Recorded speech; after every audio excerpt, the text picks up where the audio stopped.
to allow to go a little bit out of the sync for you to remain seated. Just when you need to be acknowledged and recognized, just lift your hand and I'll acknowledge you. Because of this situation with the mics. Okay, thank you.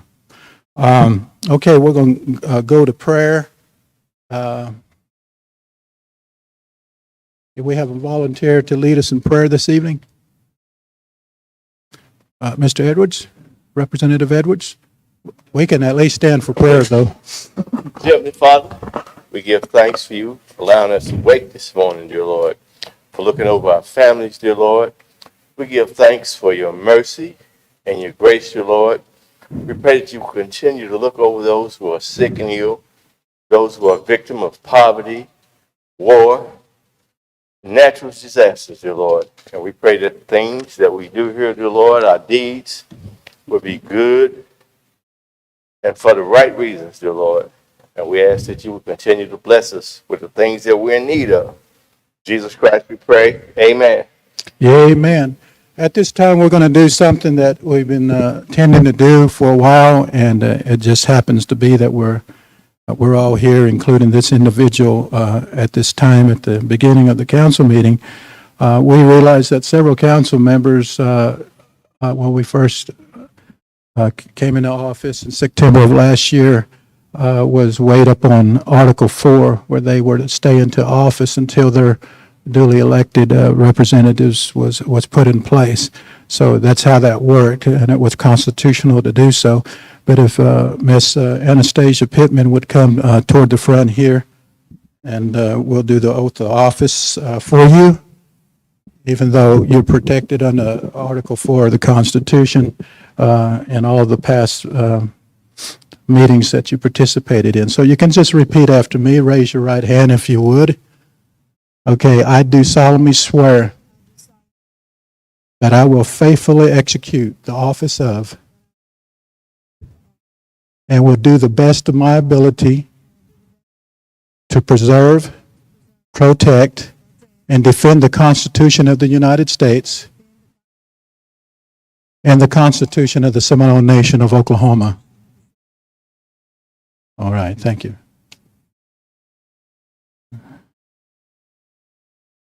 Okay. Thank you, Miss Pittman. Reading of the minutes of the last meeting will be addressed at the next scheduled meeting.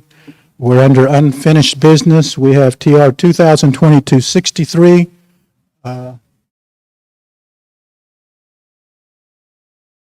Oh yeah, I'm so used to moving on, aren't I? I did say after prayer we're going to do, it has to come from the council floor for a temporary secretary for this meeting. Representative Coleman, you have the floor. Thank you. Thank you, Chair. At my request, I have asked former Ogeechee Bend Council Representative Susie Walker here and be available tonight to serve as our temporary secretary for tonight. And this is in accordance with Article 3 of the Constitution, wherein it says in Section 6, in the absence of the Secretary of the General Council will appoint a temporary secretary. Article 4, General Council, Section 2, the General Council shall appoint for as long as it desires a secretary from within or without its membership. Any appointee from without the elected membership of the General Council shall not be eligible to participate in any business before that body unless the General Council so desires. So at this time, I would like to make a motion that we appoint Ms. Susie Harjo as our temporary secretary for tonight only, and I ask for a second. There's been a motion by Representative Coleman for Susie Harjo to be the temporary secretary for this meeting this evening, and that will be, of course, for this meeting only. So is there a second to that? I make a second. There's a second by Ida Gonzalez. Now, is there any, well, we got a motion and a second, so that's what's on the floor. We're in discussion. Representative Fulbright. Yes, I just wanted to see if she could be paid for this meeting tonight. I don't know if there would be an amount that we can all agree upon or vote on for her time tonight to take minutes for the meeting. I don't think it has to go across the floor. Executive will take care of what needs to be done for time spent, if indeed she's approved tonight to be the temporary secretary for this council meeting. Representative Petit, you have the floor. Chair, in regards to that, we had previously passed a resolution on the prior council secretary, and I think it was at a dollar amount. Was it about $20 an hour, I think? Whatever it is, we'll look it up, Leon, and I then. think I can look back, it's, Actually, you're talking about for a permanent council secretary. yeah, This would probably work more like a stipend, since this is not a permanent council secretary, but only a temporary one.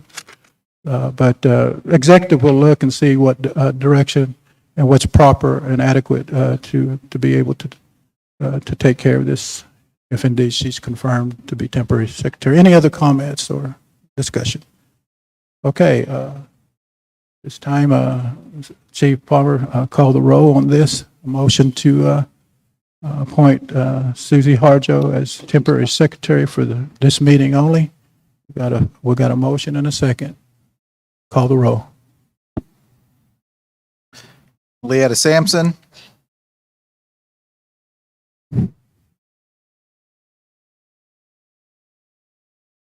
Leetta Sampson. Yes. Anthony Connolly. Yes. John Narkemy. yes, Rena Tiger. Yes. Anastasia Pittman. Yes. Terry Edwards. Yes. Ida Gonzalez. Yes. Nancy Fixico. Tamara Downey. Yes. Leon Petit. yes, Joseph Billy. Delois Harjo. Karen Fulbright. Yes. Ann Borba. Yes. Stephanie Lambert. Yes. Sina Yeslith. Lottie Cootie. Yes. Ella Coleman. Yes. Shirley Watkins. Tiffany Thomas. Yes. Wayne Shaw. Catherine McCoy. Yes. Charlie Hill. yes, Danita Harjo. Yes. Willis Dethridge. Yes. Desiree Emerton. Yes. 22 yes, 0 no. 22 yes, 0 no for the temporary council secretary, Ms. Susie Harjo. Susie, if you can take your chair right over here to my left. Chief Palmer, if you can take that folder there, and most likely the microphone as well. If the Attorney General needs a mic, I can take mine off the stand and you can use it, unless we have an extra one for that table. We have an extra handheld over there for that table. Okay. Well, let's give her a minute or so just to kind of adjust there. All the paperwork there is what you need for your duties tonight. Okay, well, now we're back to unfinished business. Unfinished business, TR 2022-63, and it's sponsored by Karen Fulbright. Representative Fulbright. Yes, I'd like to introduce Tribal Resolution TR 22-63, Tribal Resolution of the Seminole Nation of Oklahoma, approving a one-time distribution from the American Rescue Plan Act of 2021 of $500 to each eligible tribal member for the purpose of household assistance in accordance with the state, local fiscal recovery funds final rule. Now, Representative Fulbright, this resolution doesn't give the date like the original one. Did you want that same date as of September 4th, 2021? As far as the eligible tribal members? Just like the last one. Okay, then Council Secretary we'll have to have an amendment there. Is there an amendment to that, to add that language in this one? On the September 4th, 2021, if they were born, it's on the last, further resolved on the second page. Okay, it's on the resolution It's in there. itself. Okay, it's on the resolution itself. Thank you for that clarification. I have the agenda before me. Okay, just one of clarification, since there might be some confusion, because there was an acceptance by the sponsor of a friendly amendment at the last council meeting, if you remember correctly. The chair stands corrected because there wasn't a second to that particular amendment. And, I stand corrected when I was asked about it, and there wasn't a second.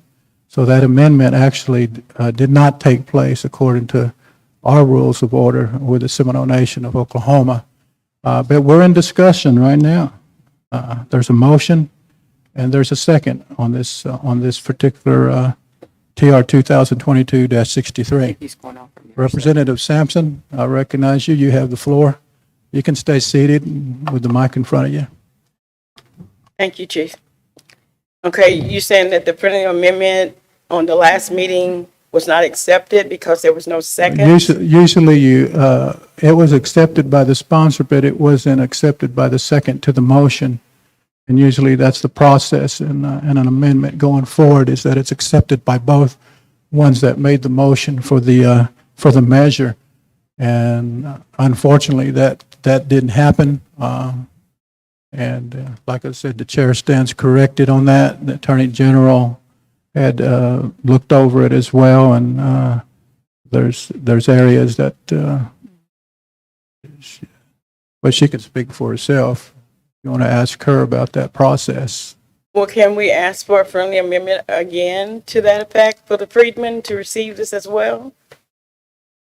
Yeah, it's on the floor.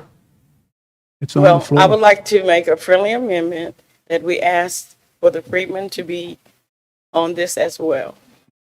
Okay, there's a friendly amendment to include the freedmen in this. We need exact language to the friendly amendment.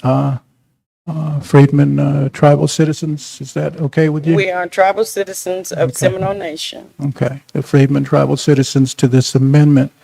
Now, sponsor of this, of TR 2022-63, do you accept that friendly amendment?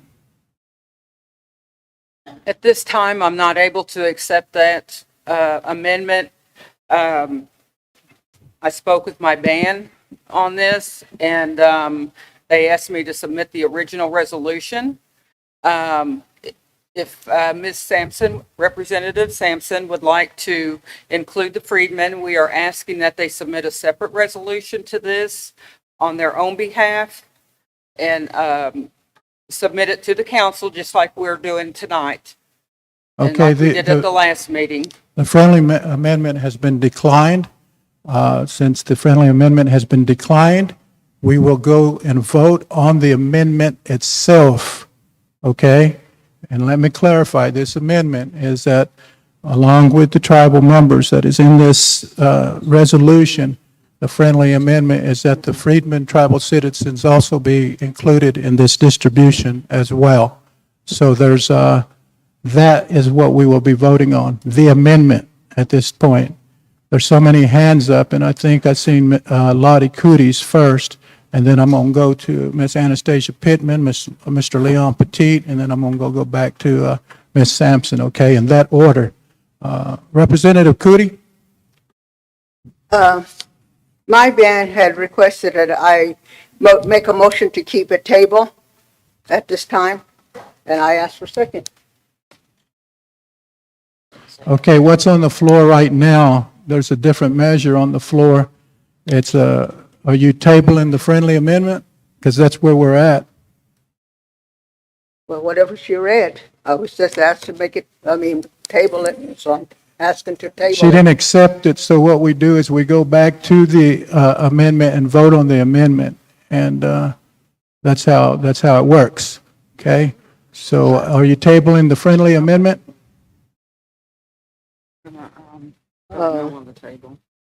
She didn't accept the No. amendment, did she? When they don't accept, then you go to the floor and you vote on that amendment. So if you want in favor of the Freedmen citizens of the Seminole Nation that received Okay. this, then what you do is you vote accordingly. Let's go to Representative Pittman, Leon Petit, and then I think we're back to you, Representative Sampson.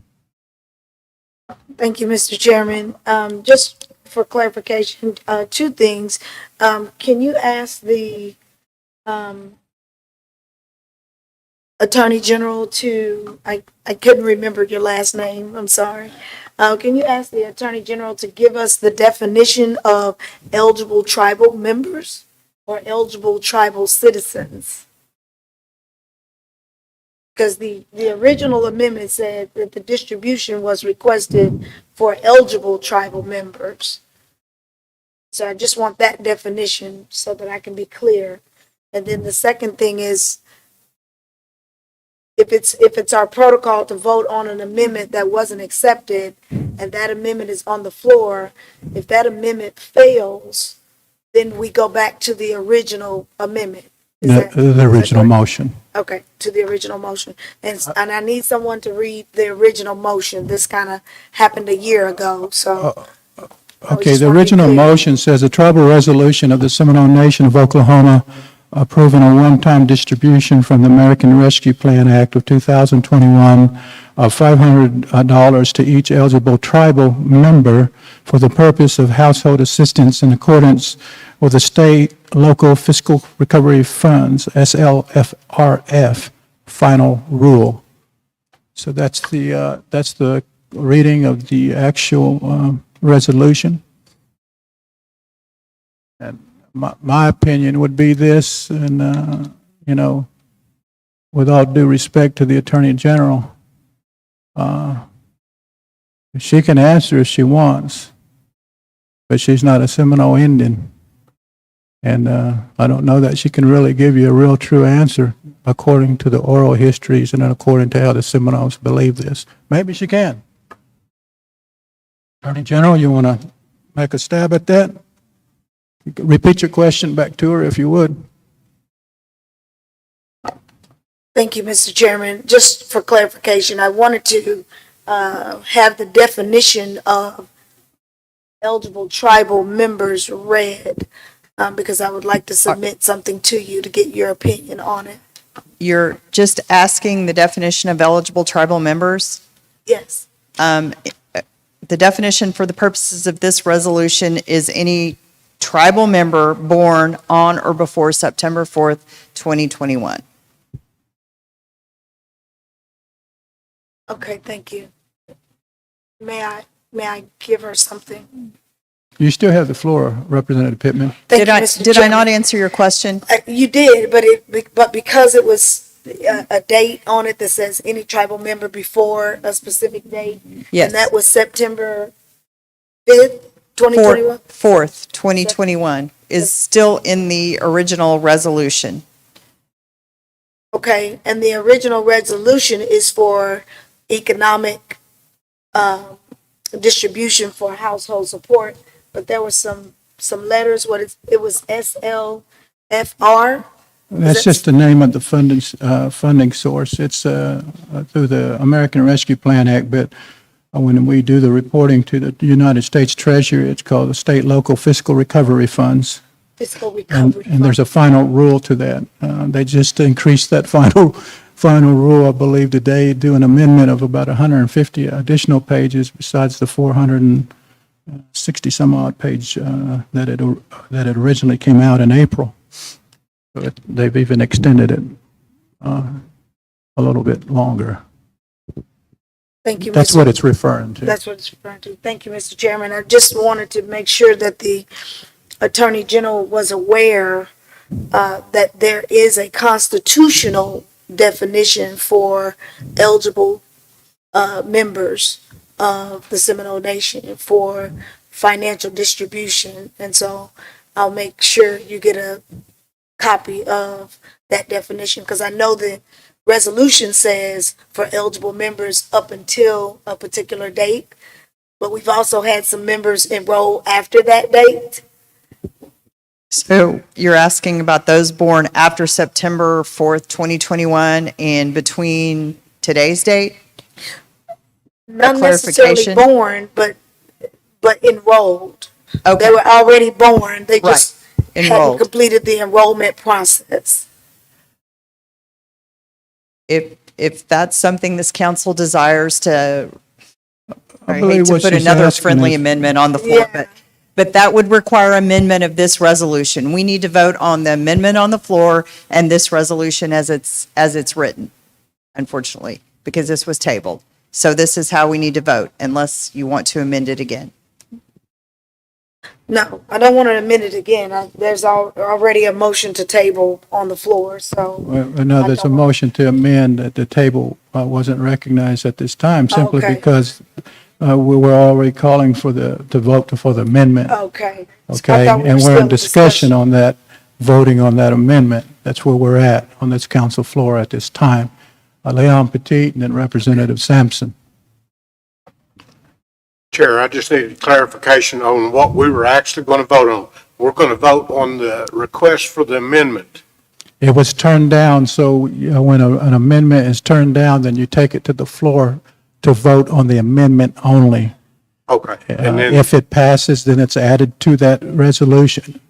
If it fails, then it's not added to the resolution. then we go back to the Then we original go resolution. back to the original And then it'll resolution. be open to discussion.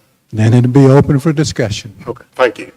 Okay, we're back to the amendment, and again, for clarification purposes, the amendment is to be able to add the Freedmen tribal citizens to this resolution as well. Is that correct, Representative Sampson? You can speak now, yeah. It wasn't private, because we're not private, we're members just like anybody else in the tribe. Based on the Constitution of the Seminole Nation, we are, by body. How do you want, I'm just saying, how do the you way you want the put friendly it. amendment to read? Excuse me? I ask you, is the Freedmen tribal citizens, and you were all right with that earlier? Yeah, you said citizen, but you just said private. We're not private. Tribal citizens, Seminole Nation tribal citizens? Oh, it sounded like you said private.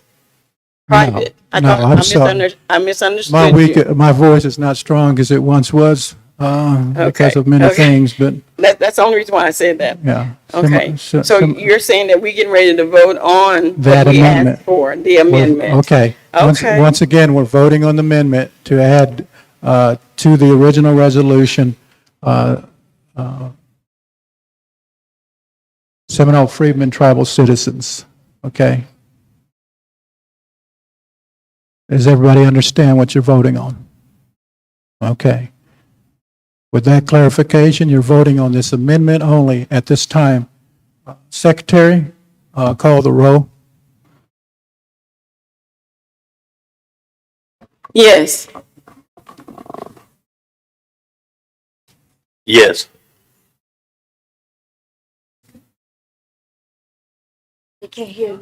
Chair, we cannot hear the secretary. Push the She might need button to on the push it. right. Push the button on the right. We cannot hear the secretary calling the roll. Oh, you can't hear the secretary calling the roll. Can you turn her mic up a little bit, or is it not on?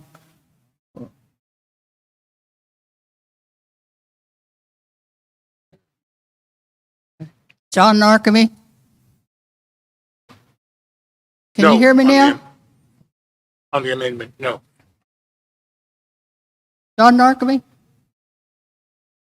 No, on the amendment. Rena Tiger? No. Anastasia Pittman? Yes? Harry Edwards? Yes. Ida Gonzalez? No. Nancy Fixico? No. Tamara Downing? Abstain. Leon Pete? Abstain. Joseph Billy? Delos Sarjo?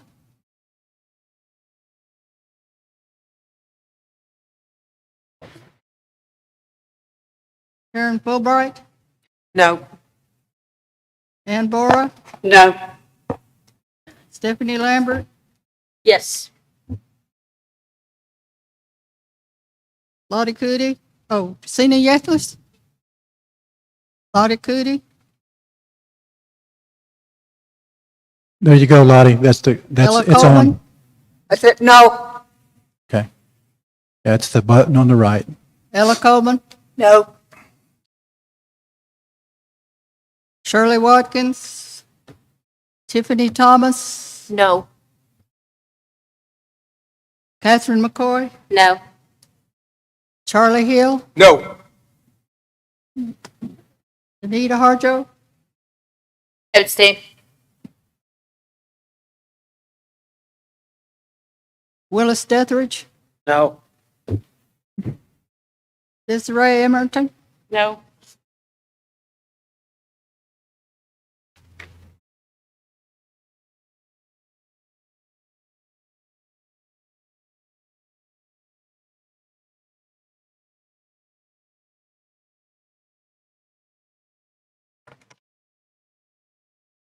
votes 5 yes, 14 no, 3 abstain. Susie, what was the count?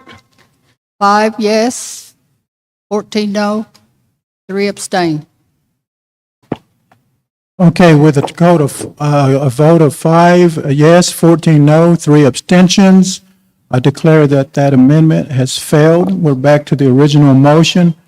Chair, excuse me, I'd like to call for a question on TR 2263 as written.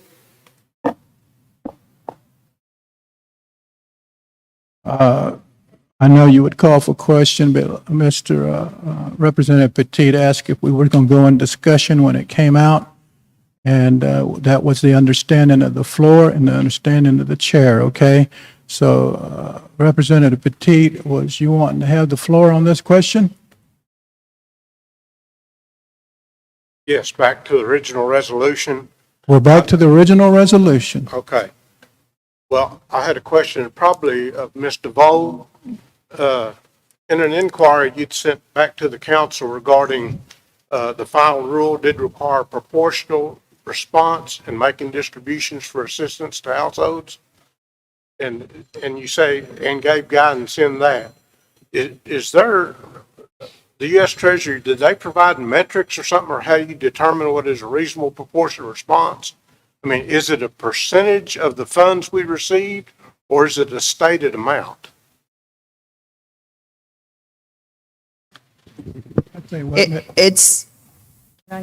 It's not either of those. It's amounts that are proportional and needed for harm caused by COVID. So there is not a formula, there is not an amount, we just have to show that that the funds being distributed are for harm or need caused by COVID, and the need can't be caused by something else like gas prices or recession or whatever. It must be for COVID. Otherwise, when we do our reporting and we've given out money for something else, we will be in trouble and have to pay it back. So we don't want to be in that situation. So we have to establish that there is a need related to COVID. That's what we need to establish. We'll also add to that, and Chief Palmer was probably bringing it up on his computer, but it definitely expounds on what amount that is. Representative Petit, when we was having a band chiefs meeting before that I came into office, there was a figure called 1,400 that was floating around in the band chiefs meeting. The Choctaw Nation did that same thing with their children. Some nations were doing a total of about 2,000. President Biden, when he came into office before the American Rescue Plan Act was passed, he was looking at 2,000. So what he counted was what Donald Trump had given us, 600, and then the 1,400 that came out of the American Rescue Plan Act for all American citizens that qualified under that. Within the final rule, it also states the amount that the government had given would be what you would call the measuring stick or the measuring rod. And everybody knows that most tribal nations went over that. We did as well. What we did on the application, though, to try to protect the interest of the Seminole Nation let's put fiscal years on it, fiscal year 21 and fiscal year 22. So that was under the guidance of our CPA to be able to put that in there in that manner, in that way when we did the distribution. And we continue to do the distribution on the 2,000. There's still checks going out even as I speak. But that is what measured. We gave more than what the federal government gave. And if this does pass tonight, we give almost twice as much as what the federal government gave. But we're trying to protect the interests of the nation in these areas by doing it in different fiscal years. Well, most of you understand, even after tonight, regardless of what takes place on this floor with this resolution, the original intent and idea was October 1. Is when these particular funds began to be rolled out, because that's the start of a new fiscal year. So with all those things in consideration, that's why it's being done the way that it is, okay? And it's our duty to protect the interests of the nation as well. Chief Palmer, have you found that yet?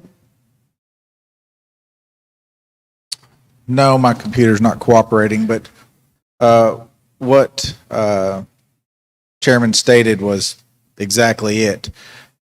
It says when determining a number to utilize the federal government's previous distribution amount, which is what he explained, which was essentially that $600 and that $1,400 as an appropriate response to COVID. Okay, well, I understood that to be similar to what the CARES Act was in the stimulus check portion. And in regards to this, my question was simply to determine if it was a stated amount, say $60 million, and a proportional response would be, say, divide that by the number of eligible people, are people been entitled to, say, $3,000 total, or $2,860, or $2,200, and then that way we could explain that to our members of our band easier if there was metrics involved by the Treasury, so that we could say, okay, well, mathematically, this is all you would have been entitled to anyway. And if we'd give it to you the first check or subsequent payments, that's all I wanted to know was where in the ARPA guidelines did it determine that particular figure, and is it subjective or objective figures? So in the actual guide itself, it does not have the methodology that was used for that formula that was used for that determining factor. We do know that the self-certified enrollment numbers as well as employee count is what determined our total amount. And there is a percentage that is correlated with both of those numbers as far as how that was determined. But it is not listed in the actual guide itself. But it's what they use to determine that number. What I stated before is what's in the final rule, and I don't have it before me now, but your band chief had it before him a couple of meetings ago. We explained it in detail at a band chief's meeting. Or your assistant band chief, I guess you would say. He was at that meeting, and every band understood exactly, according to that, why it was the $500, okay? And they left with that understanding. Whether they agreed with it or not, they left with the understanding. Representative, I actually saw Representative with the Dozer Barkus band's hand first. Representative Pittman, and then Representative Borba, okay, in that order? Thank you, Mr. Chairman. Just for clarification, I know that this has been a year ago, but there was also a discussion in regards to this resolution that the Freedmen members were not counted based on the previous administration. But my concern is that new enrolled members that are not freedmen will still be entitled to this payment. And there's no cap on how many members are included. We don't have those numbers of actually how many members would receive this distribution. And when we asked for clarification, were the Freedmen members counted or not, it was the previous administration that didn't include those numbers, but they also didn't include the new enrolled members who are receiving the distribution because they were born before the deadline of September 4th. They were born before that. And it was basically in the conversations of the council during that time, it was to protect children. Children cannot enroll themselves. So we were trying to protect children when that measure took place. That was the understanding of the council when they added that type of language in there. So I know they were trying to protect those ones that was born before September 4th of 2021, that was their intent. My question is, the adults that were born before September 4th, who were not enrolled a year ago, but are now enrolled, they were not counted in the ARPA funds count, but they would still be eligible for this housing support payment. Is that correct? I believe according to the resolution, anyone that was born on September 4th or before and was eligible to enroll was able to enroll, regardless of who they were, as far as the age is concerned, of tribal members. Representative Borba? I would like to call for the question. Okay. I like to give people time. Question has been called. What we're voting on at this time is the original resolution, TR 2022-63, a tribal resolution of the Seminole Nation of Oklahoma approving a one-time distribution from the American Rescue Plan Act of 2021 of $500,000 to each eligible tribal member for the purpose of household assistance in accordance with the State Local Fiscal Recovery Funds, SLFRF, final rule. So there's a motion and a second. You stated 500,000. That'd be great, but Clarification, Chair. Did I say 500,000? amount. I bet I got a lot of, yeah. Body grinning over there. 500,000, okay, wow. Jeez, okay, $500. I stand corrected, and I was reading it verbatim. Thank you for that. Okay, that's it. Secretary, call the roll. Leetta Sampson, No. Anthony Conley, No. Sean Narkemy, Yes. Rena Tiger, Yes. Anastasia Pittman, No. Terry Edwards, No. Nancy Fixico, Oh, yes. Ida Gonzalez, Yes.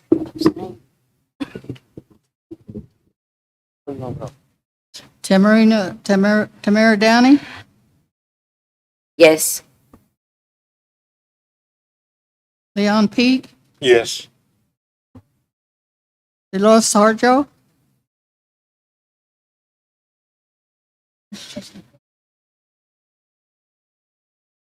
Dolores Sarjo, Abstain. Karen Fulbright, Yes. Ann Bora, Yes. Stephanie Lambert, No.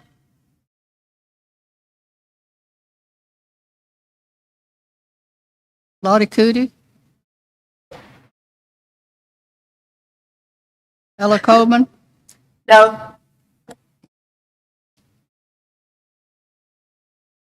Tiffany Thomas, No. Catherine McCoy, No. Charlie Hill, No. Anita Harjo, No. Willis Dethridge, Yes. Desiree Emerton, Yes.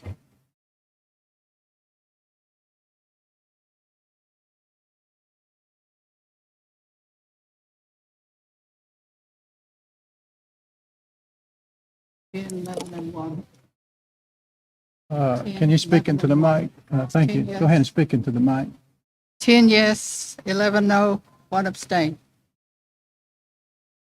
With a count of 10 yes and 11 no and 1 abstention, I declare that TR 2022-63 has failed.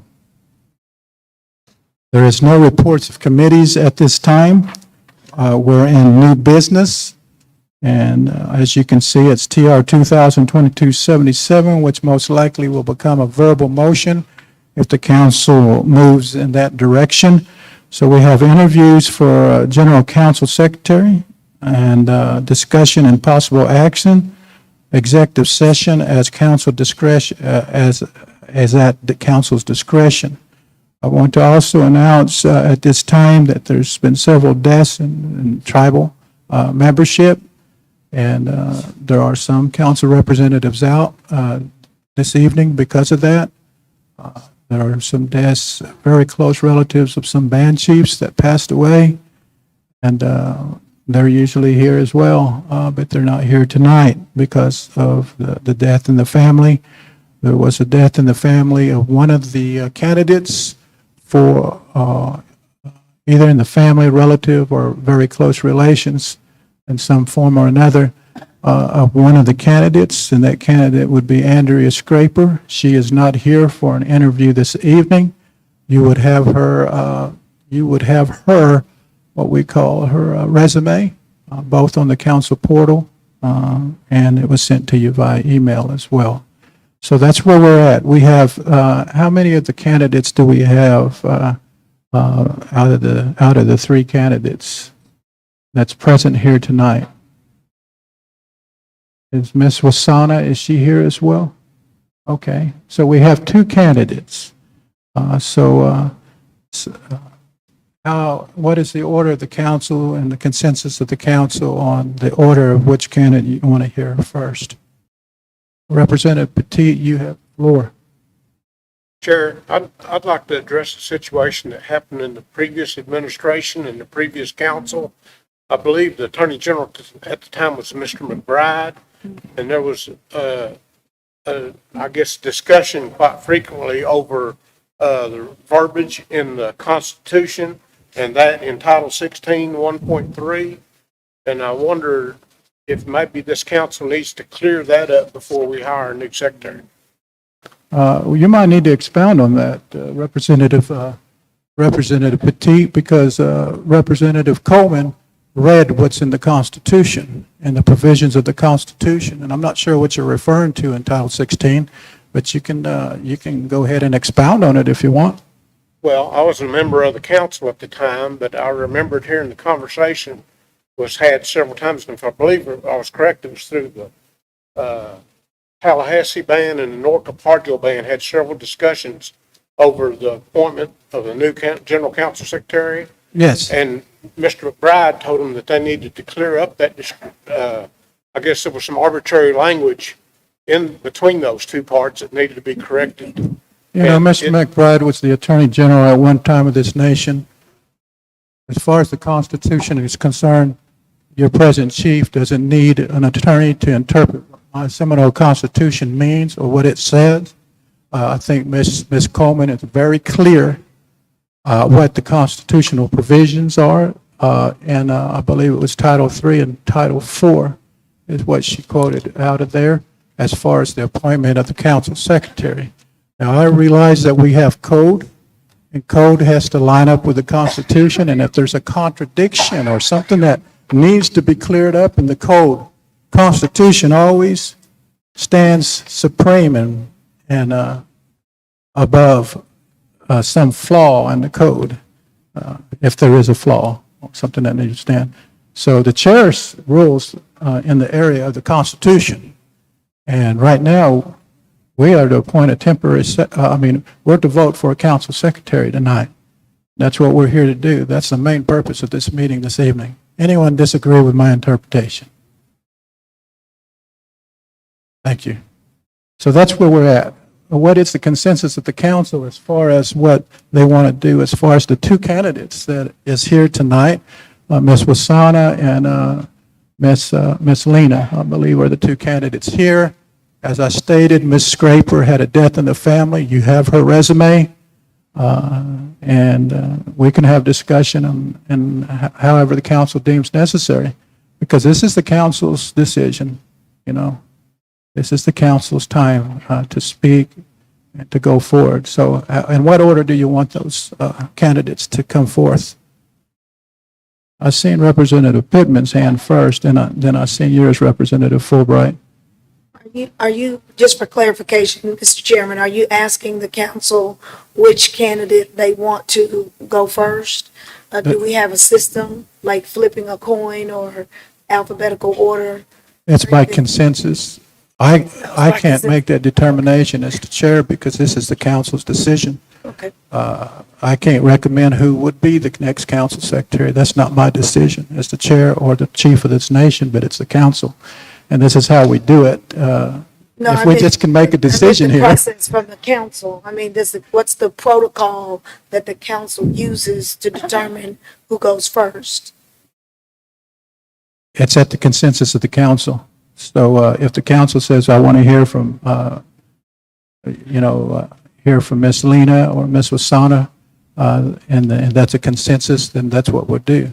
Do you want me to make the choice for you? I'm really not supposed to. I'm the chair. Representative Hill? Chair. I was next. Yes, we've got two here out of three applicants, okay? Same thing as candidates. I don't think it would be fair, it would be unjust only to have two up there to be questioned by the council representative. The third party, as you quote, I believe Ms. Scraper, she might have had her resume in and all that, but it's not going to do the council any good if we don't question the person in person standing up there. There might be some things that we would like to ask that individual and get a feedback before we can decide which one of those three would be the most qualified to be our council secretary. I don't know her background and all that, but I'm sure there's other people here sitting here that would like to question her in person. That may be so, but there's no precedent nor any legal precedent nor legal writing to support that. So if the council deemed necessary to discuss her, that's the choice of the council. And there's nothing in writing that says anything differently. So we will not be able to not include her in discussion if that's what your suggestion is, because she's not present. But you had her resume. If she comes up, who knows? She may not even come up for discussion. I don't know. That's up to you as the council. Okay, we have two candidates here. That's who we're going to hear from.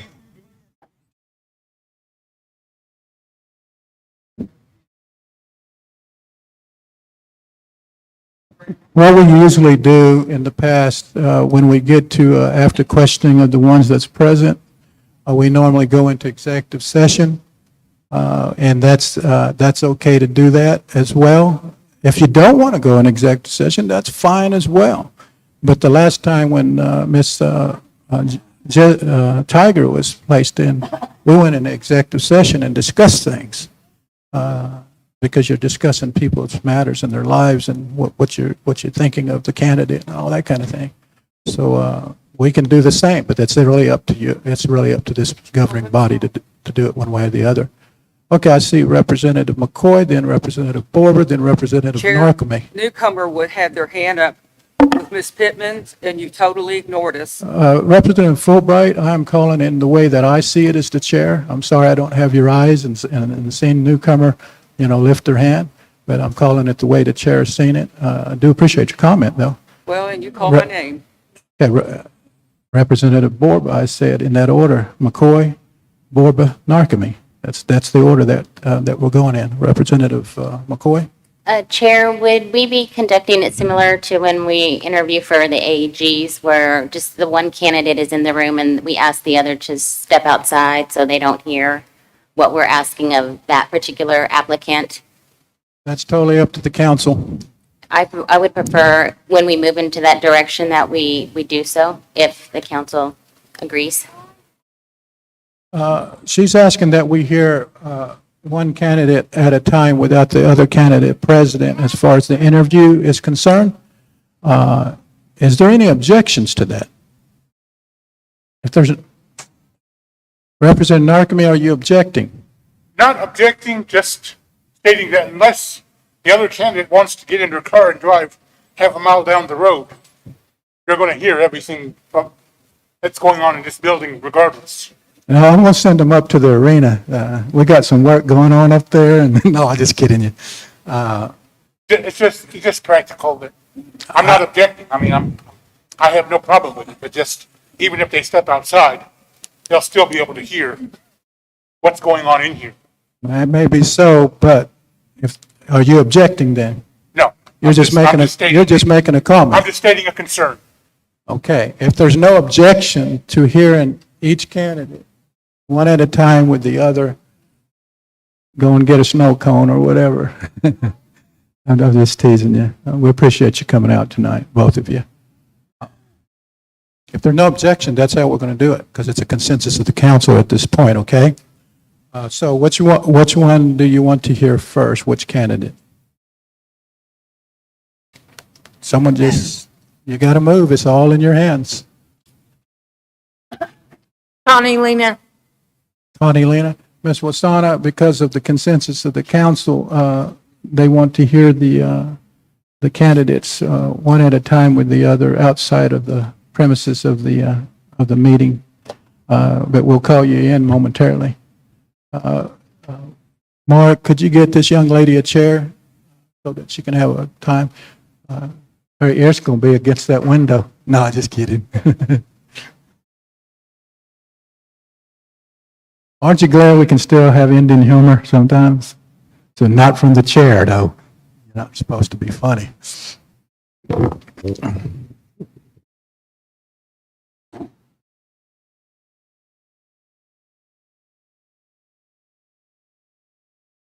Okay, candidate Lena, if you would come up at this time. And Chair. yes, Representative Fixco. And for clarification, because we don't have a ramp, Representative Fixco is present. And I was going to suggest maybe this off. These people can't hear what's going on. I know they can't hear it because they're, and I just want to, at least she's moving around trying to hear her.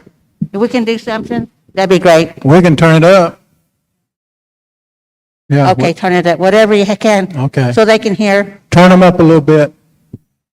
We appreciate it, Mark. Representative Lena, candidate Lena, I already made you a council representative already. See? No, Representative Lena, if you would, get that mic from Chief Palmer, and you can stand in front of me and face the council. You can stand in front of me and face the council. You can introduce yourself if you like, however you want to do. My name is Tawny Lena. I'm a Low Cheesy Band, and I'm currently working for the Seminole Nation of Oklahoma. Keep going. We'll get you right. I want to make sure you guys could hear me because I couldn't hear you guys when you were talking. I'm currently going to school, getting my business associate's degree. I'm a mother of 2 children, and that's pretty much where all my time goes. I'm a quick learner. I'm very proficient in Microsoft, all apps, and that's pretty much it. Did you hear her?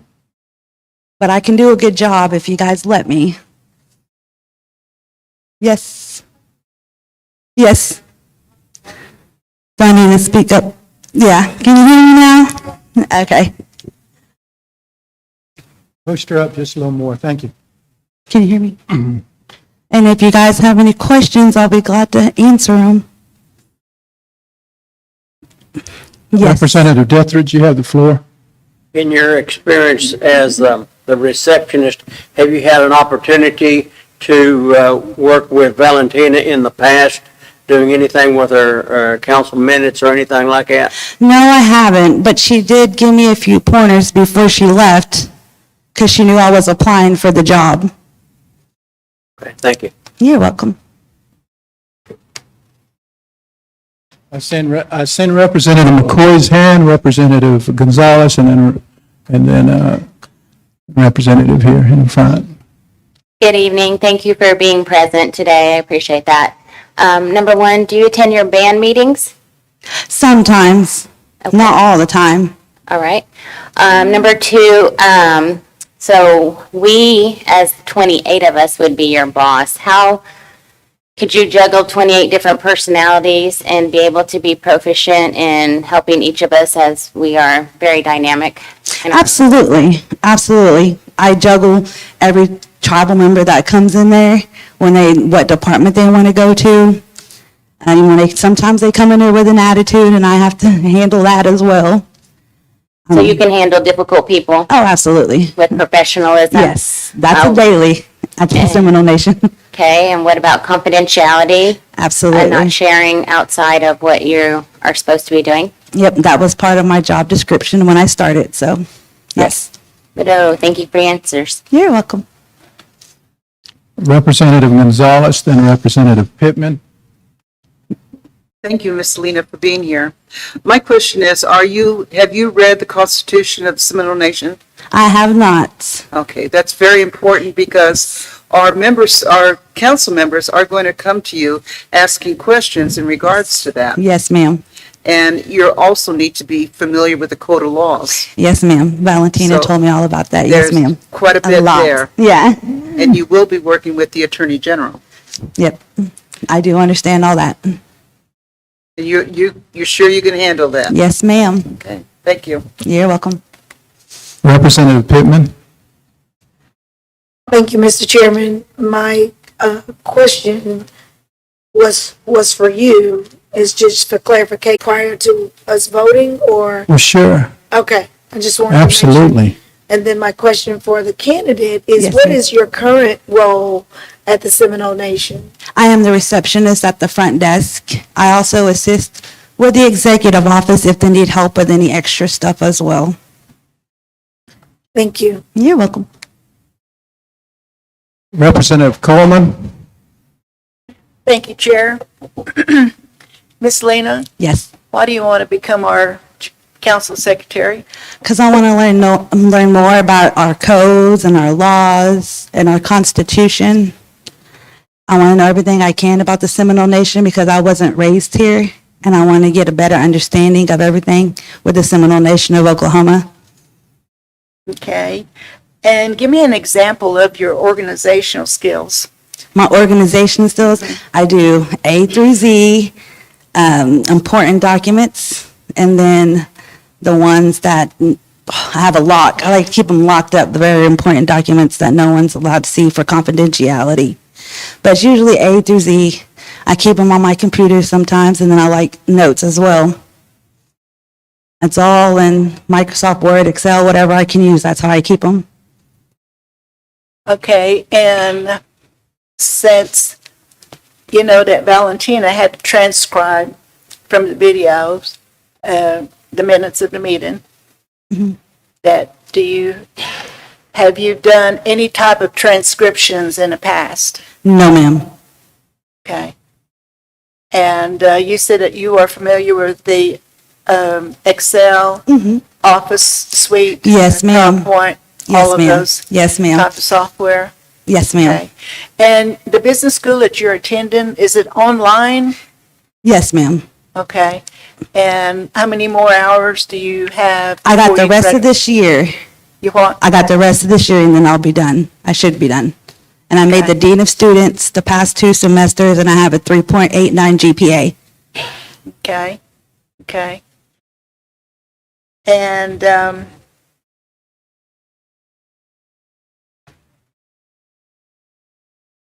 I don't think I have anything else. Thank you. Okay. Yes, ma'am? Representative Thomas. T. Washley.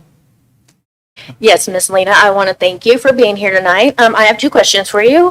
One is, how many years of experience do you have in a administrative type job? I have 2 because I was a case manager for the Salvation Army. Okay. And then I have 1 with the Seminole Nation. Okay. And then my second question is, what would your strengths and your weaknesses be? My strengths. Your strengths and your weaknesses, yes. Well, in my eyes, I really don't have any weaknesses. But strengths, I'm a good listener. I take direction and criticism very well.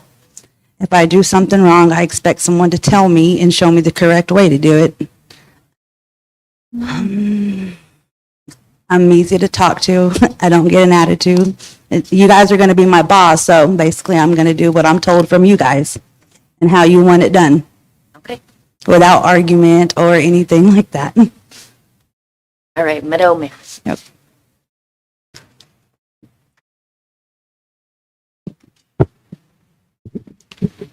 Any other questions for this candidate? Representative Gonzalez? I just have another question. Could you tell me about your attendance? How often do you take off from work? And do you leave work early? Are your children going to be, how old are they? Do you have to take off for them quite often, or? No, I don't. I have a daughter who's a sophomore in high school, and I have a son that's in 8th grade, elementary school. But how's your attendance now? It's fine. You don't take off and you don't leave work unless early? someone is sick or something, I won't take off. And if I have to, it kills me on the inside. It really does, because I hate missing work. Because they depend on me a lot up there at the front, so. All right, thank you. You're welcome.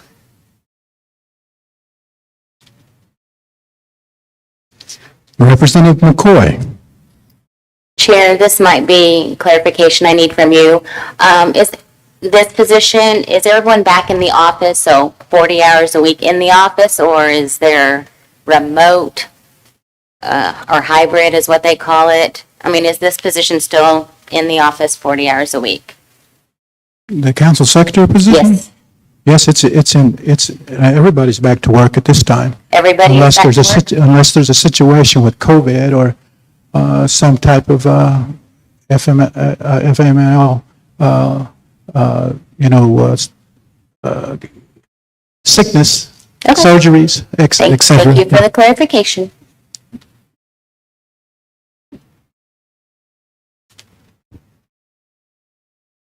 Representative Pittman? Thank you, Mr. Chairman. This is for clarification from you. Do we offer our general counsel secretary sick leave or vacation time?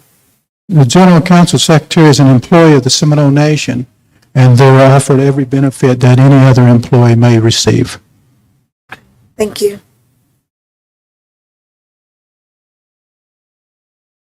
Any other questions?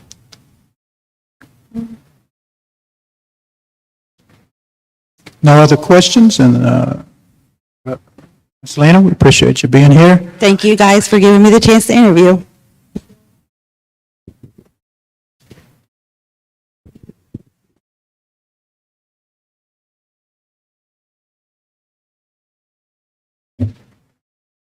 One of you gentlemen asked Ms. Wasana to come back in.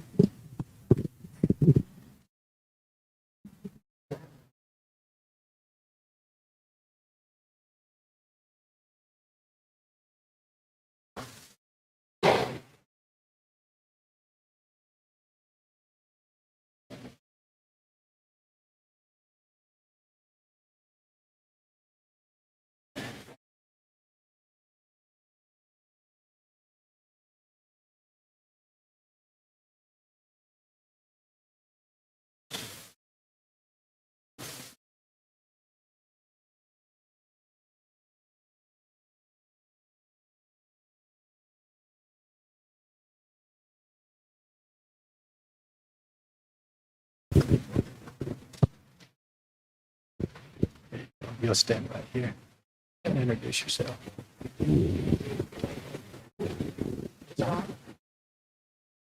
Hi, my name is Shimohoi Wasani. I lived here in Seminole for about 17 years now.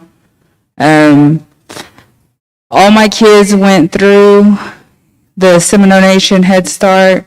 I was part of the council, the parent committee, the Head Start Council. I was president of the Head Start Committee, the health committee that coincides with the Head Start Council. I was on that as well. All the way from when my daughter was about 9 months, all the way up until she had her graduation.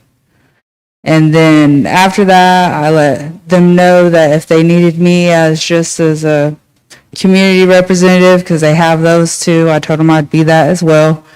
But I kind of know what the little council thing is a little bit. I haven't done it in a while, but all my kids are grown now, so.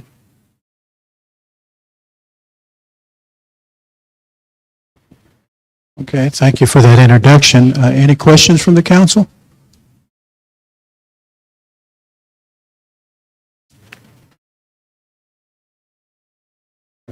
Representative Pittman? Thank you. I'd like to thank you for being here and thank you for your willingness to serve. I just would like to ask a couple of questions. What is your experience with the Seminole Nation in an executive role? Do you have experience? Have you worked in the office before? I have worked for Seminole Nation. I was a cage cashier at one of the casinos. I worked at the Head Start as a cook aide, but the only experience that I had was just being on the parent committee and the Head Start Council. And that's where I just know a little bit about that. Mr. Chairman, may I ask another question? You want to ask me a question? Go right ahead. No, her. Yeah, continue on. Okay.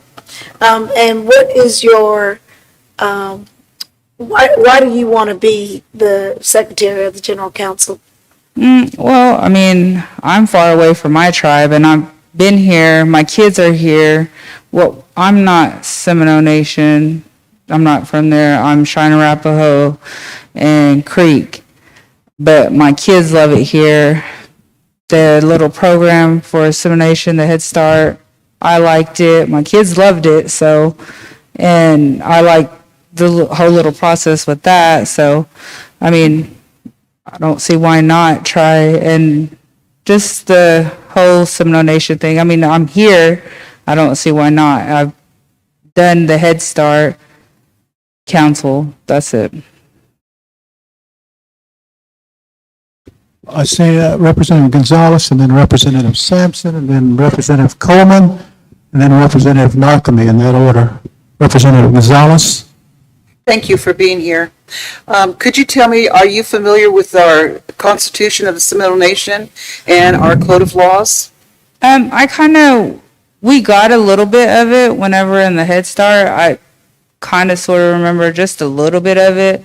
But I mean, I'm not objected to learning it or anything. I like this whole, like the council and like reading how y'all have the constitutions and y'all's bylaws and all that stuff. I like reading that type of stuff. So it wouldn't bother me to learn it or go into detail about it. Well, in this position, you know that the council, some of the council members will be coming to you for answers. Right. They'll ask you a question about the Code of Laws. Right, and I have no problems looking at it, reading it, and giving y'all the information. I mean, it's one more thing to learn. Okay, thank you. Mm-hmm. Representative Sampson? Yes.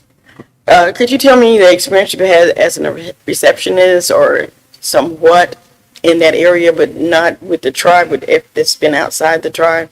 All the stuff that I've ever worked for, like at the casino, I had to answer the phones. Sometimes at the Head Start, when I worked up there, I had to answer the phones. When I worked in healthcare as an in-home healthcare person, I had to answer their phone, handle doctor's appointments, documents. Everything had to keep private because of, what is it called? HIPAA. HIPAA, yes. Because of that, we had to do that. Documentations, all that had to be private, medication and stuff like that. So I kind of know privacy. Sounds good. Thank you. Mm-hmm. Okay, Representative Coleman, you were next. You're recognized. You had raised your hand earlier, Representative Coleman. All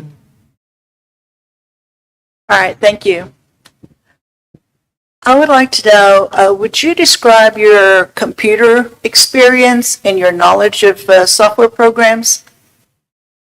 And your experience, knowledge, and experience in using different software programs?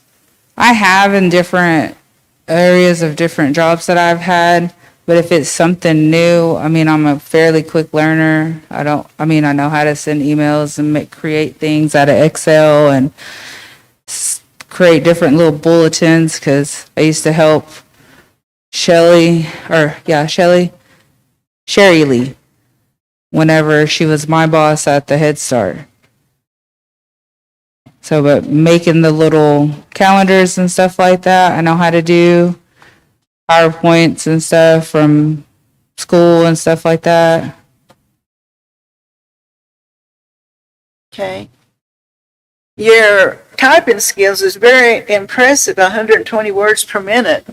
Oh, I used to work for a call center, and that's where I learned how to write fast or type fast, shorthand, deal with numbers, put in numbers for things like payments or just the whole monthly thing with phone calls and incoming stuff for that client, for different clients that we had.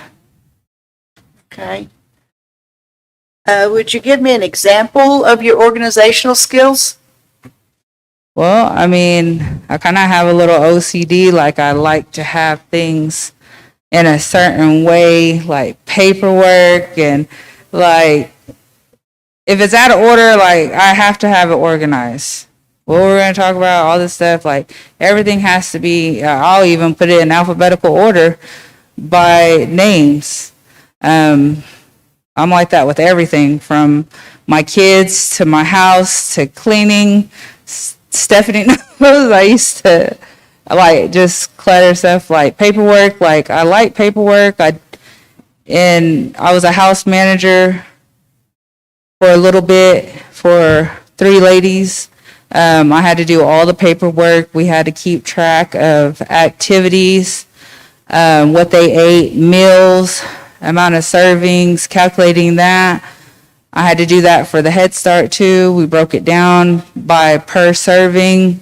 At first they didn't have that, but I put it by each classroom with the numbers of students and how much and all that stuff when the meals were served. So that way we could order the correct amount of milk, meat, everything. Like it has to be broken down for me. Like, so that way it can be given as a whole. Okay. Give me an example of how you handle a difficult, sensitive situation.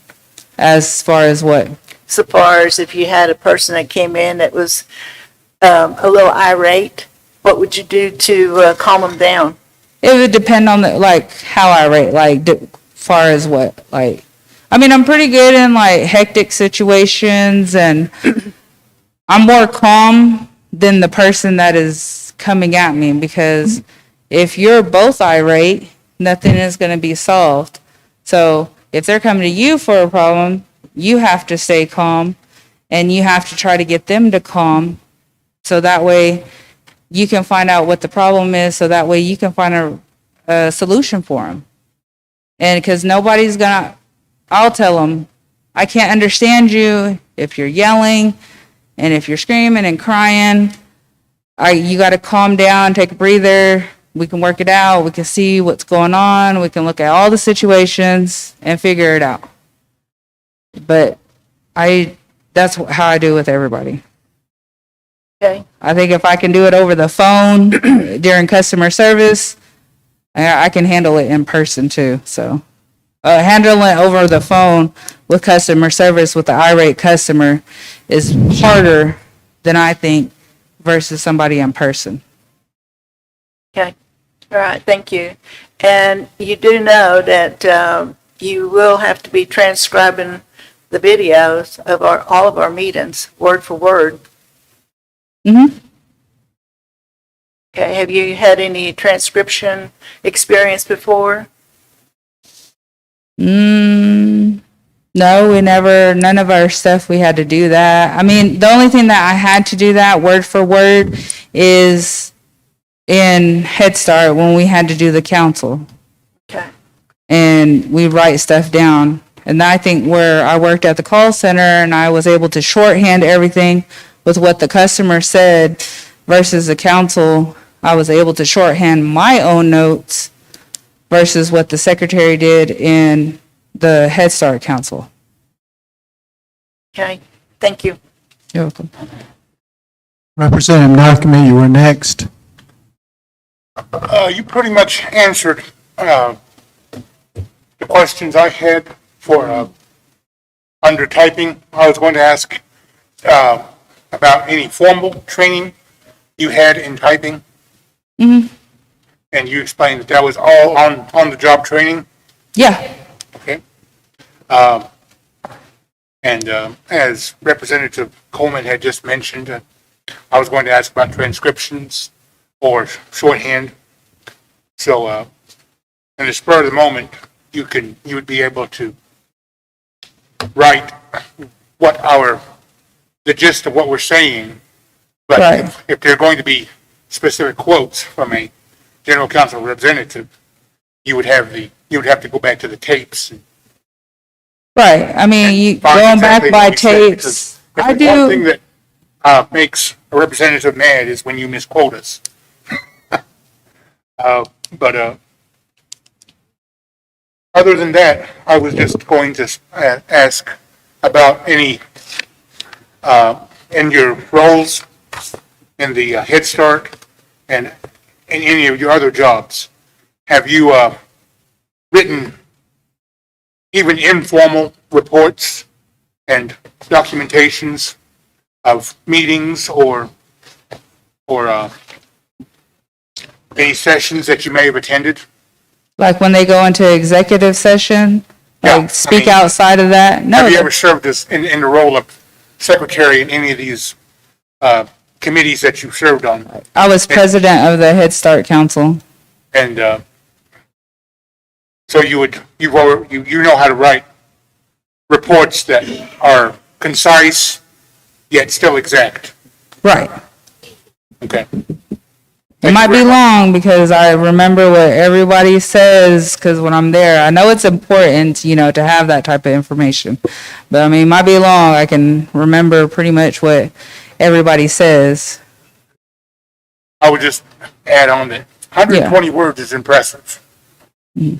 That's congratulations to you. Thank you.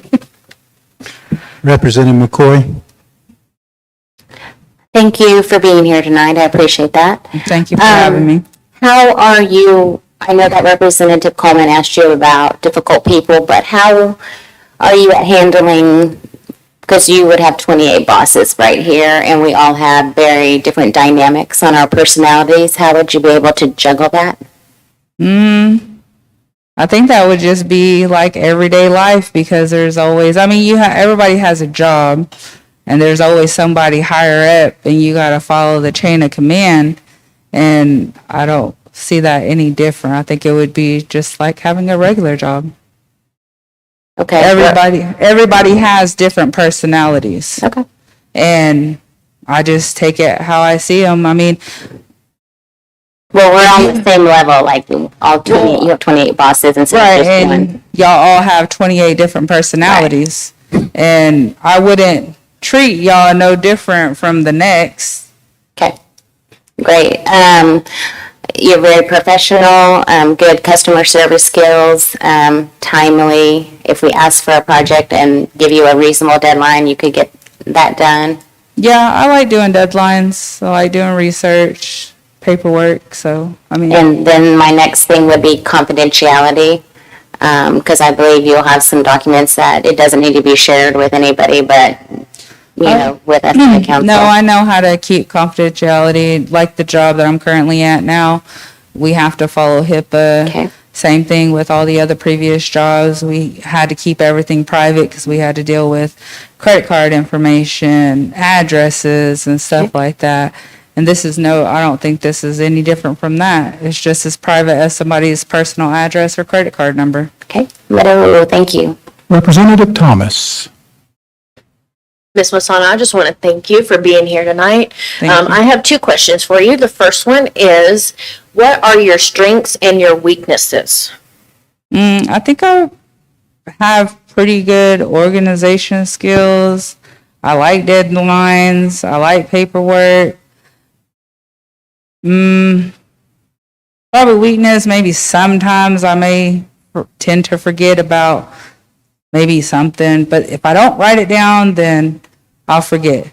But I mean, everybody has a little flaw over here and there, so I don't think it's too big, but I mean, I'm pretty good at handling important documents and remembering important dates.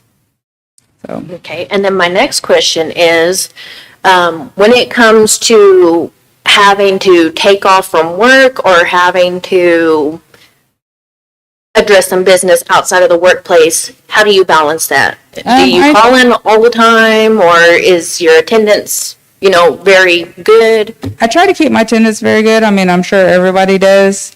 As far as like outside of work, I do have children. My children are of age to where they can be at home by themselves. If there is something that is going on with them that is needy, I try to schedule that outside from work, whatever my hours are, or off days. That's what I do now. I try to work around my kids and my job, so just to keep a healthy balance. Okay. All right, Mado. Any other questions?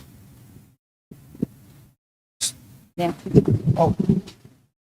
Okay. Representative Borba. Yes, Ms. Wasana, what was your position at Seminole Nation Head Start, and did you have a good attendance record there, and did you leave on good terms with At the Head Start, I was a cook aide. No, I did not leave on good terms. The Head Start manager, or what is it? Tracy, yeah. I did call in, but my thing was a medical issue, and I tried to explain to her about that, and she didn't really believe me. And I think outside of work stuff affected her attitude towards me. But I later on let the director or the interim director know that it was a medical issue because I had to have my gallbladder taken out and was in the hospital for some time. But I don't think we really left good back, or I left on good terms because of the conflict from outside of work. She brought it into work. Thank you for your honesty. We appreciate you being here today. Thank you. Any other questions? There's no I'm sorry? Oh, Nancy, way over in the stands there. Stongo. All right, Nancy. Representative Fixico. I know the Constitution is going to be involved with all of the work. The Code of Laws are going to be involved. It's going to go beyond the Head Start. It's going to go within our programs within the nation. Right. And there's a lot of, there will be people asking you questions about certain issues within those programs. And there will be answers you have to answer to them. I don't know what you know about the Constitution or the Code of Laws. I just know, and I hear Head Start a lot. That's a beginning start with everything. Right. But I was going to just let you know and be aware that we will ask questions related to the minutes, the resolutions, and we're going to have to know answers. So I was going to let you know they do ask questions related to these things. So I was going to prepare you in many ways too. That Constitution is going to be very important. Code of Laws and confidentiality. Yeah. When you break that, it hurts. Right. So I just want to let you know and just make you aware. Those things will be a big old circle. Right. So I just want to let you know and, just be aware. Right. Thank you. Thank you. I have no problem carrying having the constitutions with me, reading them. I'll read them until I actually know them myself as much as y'all do. I have no problem reading it. the code of laws, any of that. And if I can't remember it, I usually carry them with me. I did that with the Head Start. I had a bag that had all their stuff, everything that I needed to know about the program and stuff like that. I have no problem. I research on stuff with my own job now and keep records of what needs to be known with the CDC. I mean, I won't have no problem with having that with me, even if I know we all can't remember every little detail about the Constitution. If you do, my hat's off to you because you got a better memory than me, but I would keep it with me just in case I don't remember something.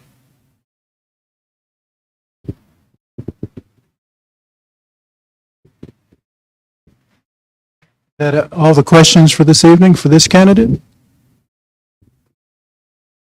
Miss, we appreciate you appearing before the Tribal Council this evening. Thank you.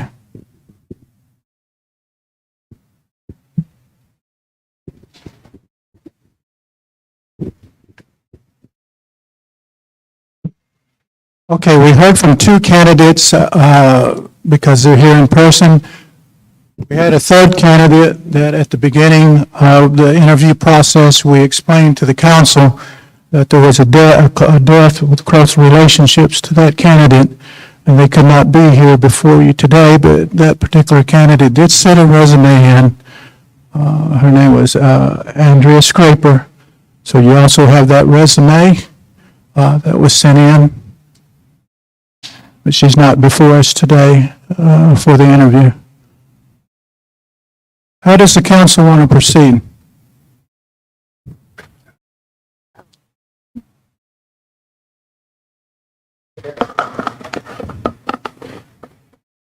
Representative Dethridge, then Representative Pittman. In answer to your question, and I don't want to hurt anybody's feelings, but I was not impressed with either of the first two candidates, and therefore I would like to hear from at least one of the people who Ms. Scraper has put down as a reference. And there are two people here this evening that I know of that she put down. One is Lois Johnson. She didn't spell your name correctly, but she put you down as a reference, and she put Ella Coleman down as a reference. Ms. Scraper did, Ms. Alexander. So could you yield the floor and not speak as the chairperson and give us your opinion of Andrea Alexander? I always encourage folks with standing chiefs, don't put us down as your reference. But I didn't even realize you put me down as a reference. Because you're a council representative, you're asking me to come onto the floor, aren't you? Is that correct? Yes. Okay. Chief Palmer, take the chair, please. Well, most of us know who Andrea Scraper is. She sat in a seat right here on this tribal council for a period of time.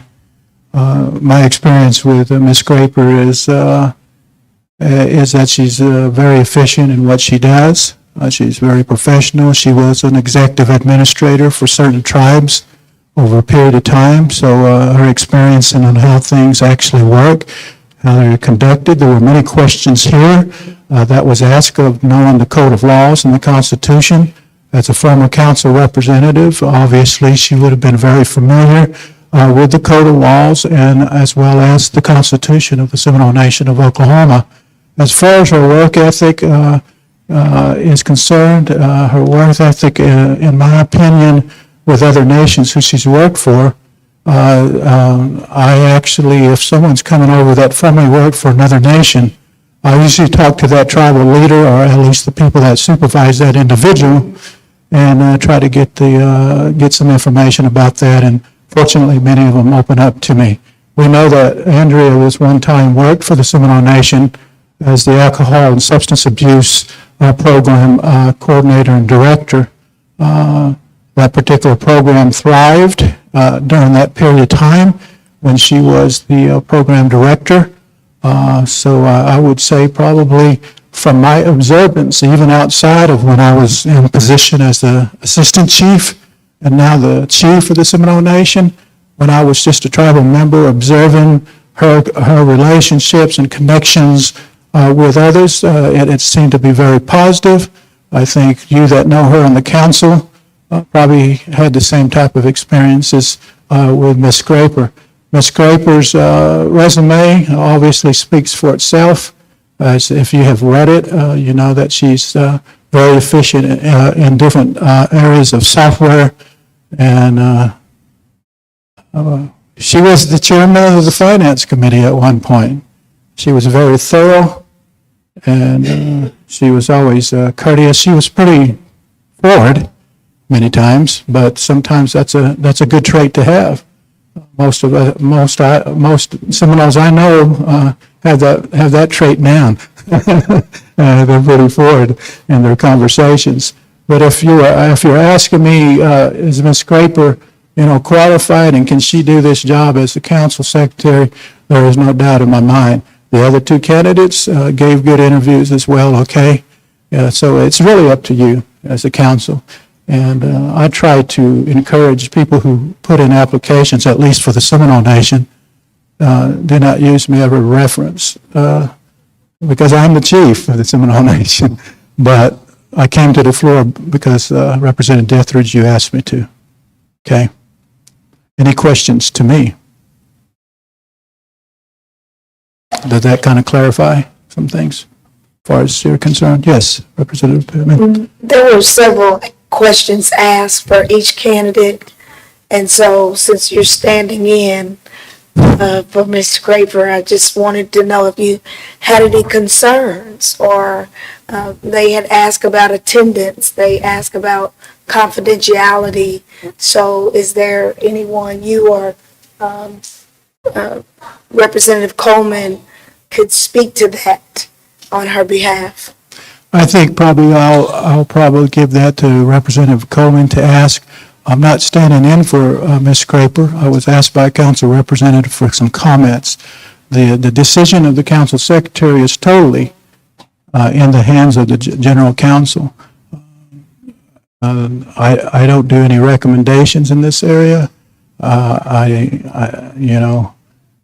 hope that we had a temporary secretary to go forth today, and that's part of my duties as chairman, to try to help, the conduct and the flow of the council meeting in that perspective. But I will not, comment on that particular, and if Ms. Coleman wants to expound on that, she can feel welcome to do so. I see Representative Cootie's hand, and then Representative McCoy. Representative Cootie, I see your hand first. Did you want me to? Chief, did she ever explain to you why she resigned from our representative as well as Finance Committee?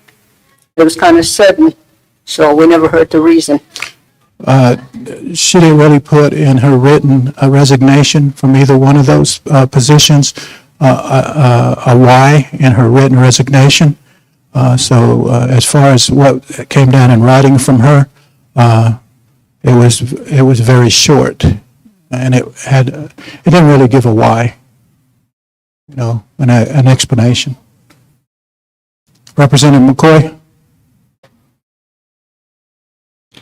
Have there been background checks done on these three applicants, like for, a background, criminal, if any charges, stuff like that?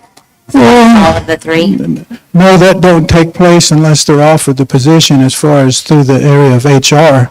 Obviously, they are considered an employee of the nation, and background checks are conducted on every person that is going to be employed by the Seminole Nation. So if we pick one and then the background check is done and something comes up, then is qualified? Well, we're probably back at square one if that was the case, and the person, is ineligible for hire simply because of something in their background that would prevent them from it. Our HR policies are pretty open. There is such thing as called a disclosure. Now, there are positions within the area of organizations where certain crimes, you don't put certain people in those positions. Crimes of dishonesty or crimes of, taken from an organization, you obviously don't put people that you can trust with confidentiality and information. You know, information is as important as anything. They'll teach you in any organization that some of the most important assets that you have, especially as a nation, is not only the employees who are employed, but the information that is stored. So those things have to be protected, and that's why confidentiality is so important, especially in a position like this, and in HR records. Records, you got to have someone that, you know, is pretty, they got to be confidential, because by experience, I found a lot of things in records that answered a lot of questions over the years. If this or that happened, and I seen it, and I said, wow, it really did happen. I'm not going to share that with you tonight. Representative McCoy? Is there a reason we cannot, I guess, this is a verbal resolution, could we just table that until the quarterly so we have an opportunity to visit with her on the questions that we were able to ask the other candidates? And at the same time, would, you know, Susie Walker, is that your last name now, be willing to take minutes, you know, at the beginning of the quarterly council meeting until we... Quarterly council meetings in a few weeks. The agenda for the quarterly council meeting, it's being finalized right now. Just about had it. I was going to hand out the agenda tonight, but tomorrow it will go out by the end of the business day. It's totally up to the council. It's not up to the chair. It's not up to the chief for this particular decision. So if the council decides to do that and try to get some word from the candidate that was not present before you tonight, that's totally up to you. That's not my decision.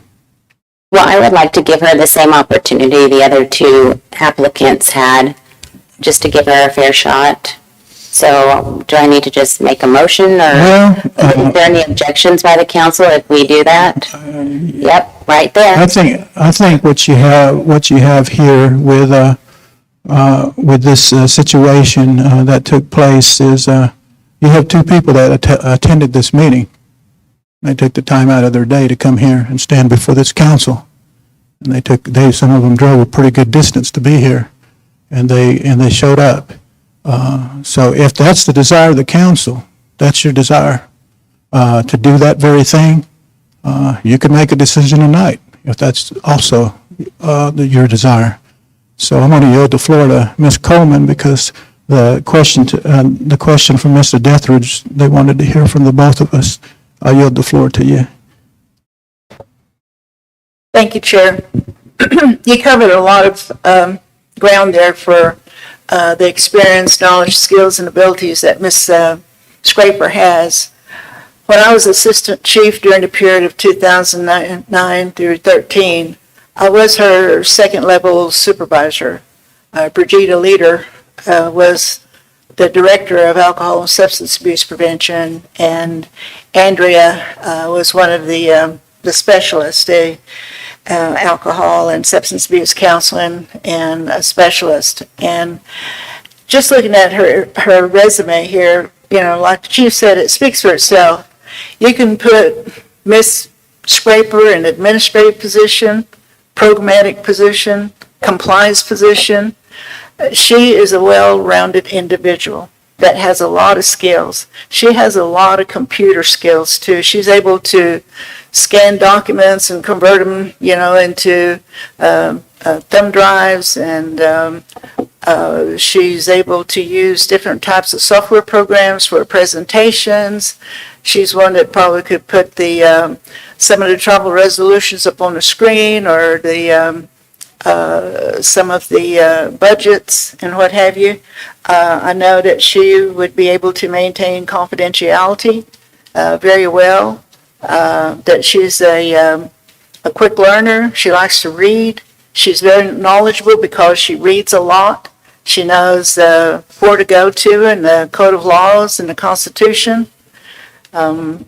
I mean, there's a lot more that I could say about Ms. Scraper, because I've known her since 2009. I've worked with her, and I think that she would be an excellent choice for the position of the council secretary. I don't have any qualms about addressing any questions that you all may have, but I think it would be good, like Ms. Representative from Tallahassee has said, Mrs. McCoy, that it would be best to have her present and let her speak for herself, and y'all can ask her some questions as well. Thank you. Representative Dethridge, and then, go ahead. Chair, based on the information that we've heard from the two candidates that were present, plus the Adelaide's from the chief and from Ms. Coleman, I would make the motion that we hire Andrea Scraper as our general counsel secretary at a rate of, at a scale G9, step 3, which is $18.65. I ask for a second.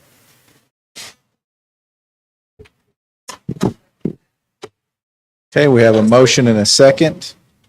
I will yield the floor. Yeah.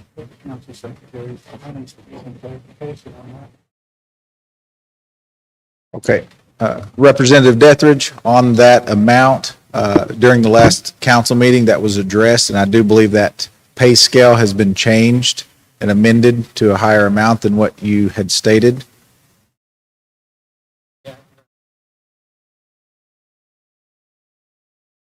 The scale that Valentina was at was grade 9, step 4, and this is one step lower than what Valentina was making.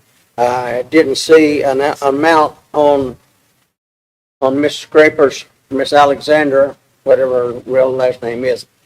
She didn't have an amount put down that she would like to have, and so the reason I suggested one grade less is that I don't know whether she's as good as Valentina was.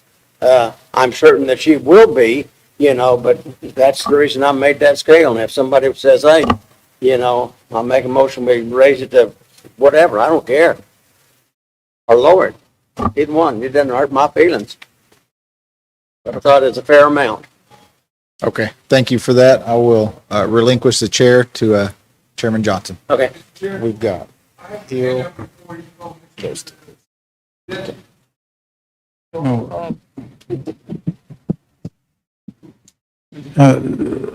Representative Dethridge, you yield the floor? You yield the floor? I'm going to say that motion is out of order, and I'm going to say it's out of order because there's a standing resolution that the council has passed on the salary of the council secretary, and it will be we will execute what the council has passed, by resolution. I understand your points. Wait a minute now. You're saying that motion was out of order because of what?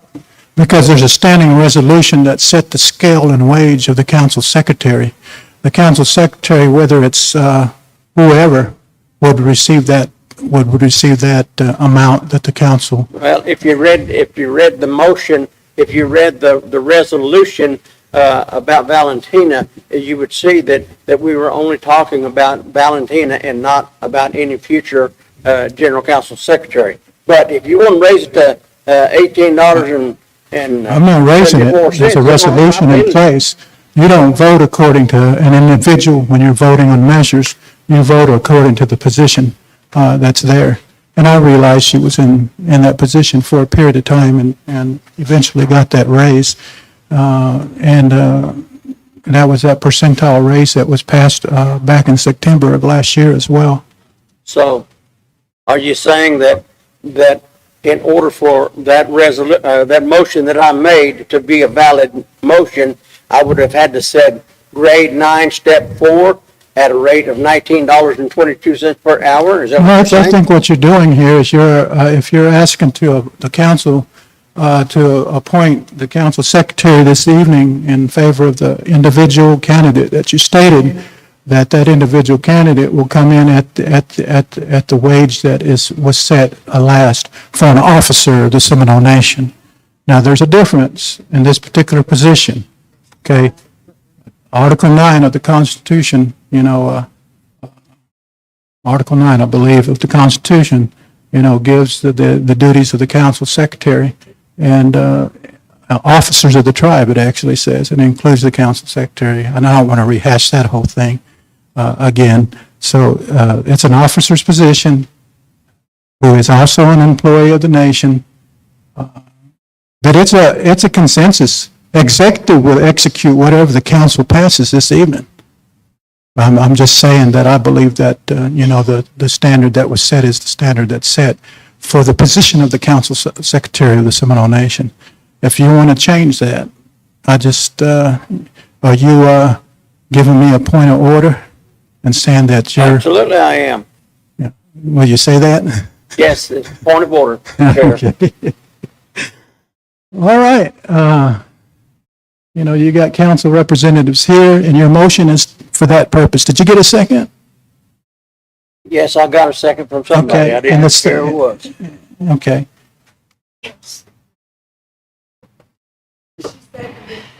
Was there a second to this motion? Representative Fulbright seconded.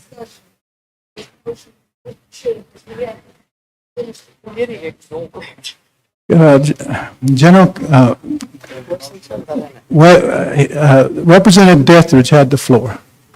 Representative Dethridge made a motion. That motion got a second. I realize other people want to speak, and if there's a motion and a second on the floor now, then we're in discussion. Representative Hill.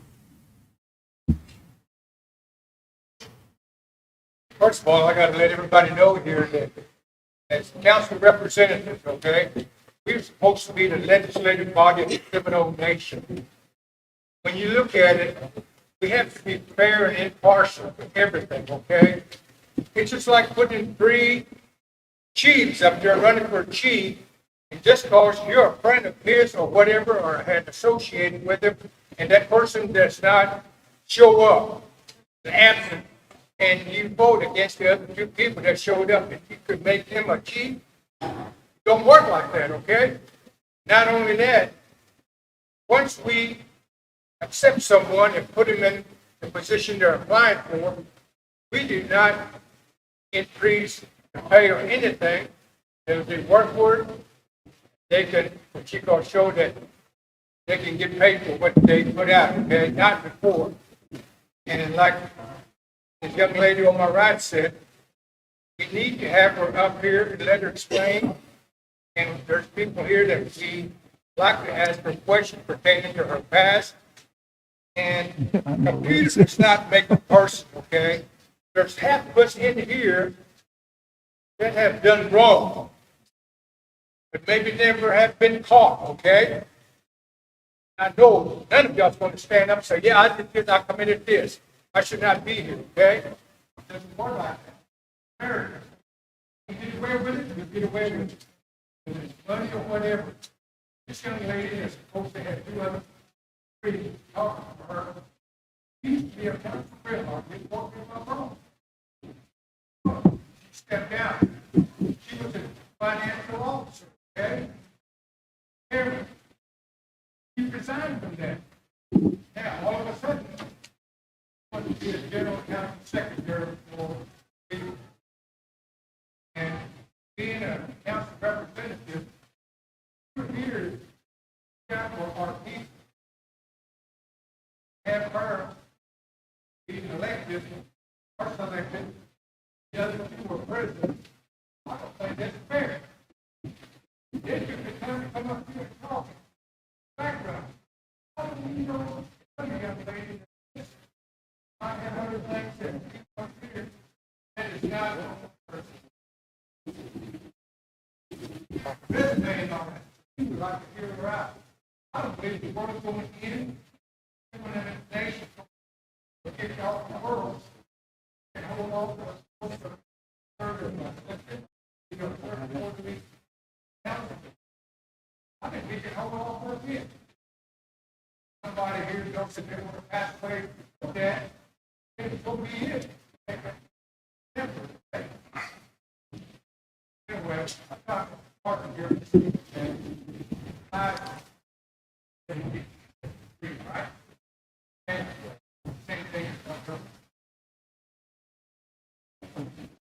Okay, then there's a motion by Representative Dethridge and a second. Any other discussion? Representative Narkemy? The only concern I have here is her resume states that she's seeking a temporary position. And I would very much like clarity on that. Other than that, I have no comments.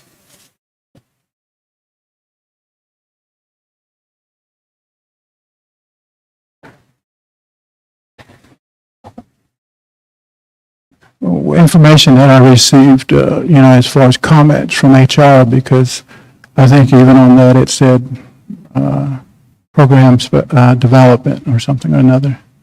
And then I think HR said that she was, applying for council secretary as well. And so we have a motion and a second. And your comment is noted, Representative Narkemy. Representative Gonzalez? I too had that question because I did read that she put down that this was going to be a temporary position for her until we get a replacement. So I would like to see more applicants, actually. I would like to see a couple of more applicants here rather than just select what we have. Thank you. Well, then we'll vote accordingly, because there's a motion and a second on the floor, and that's what's on the floor at this time. Any other questions?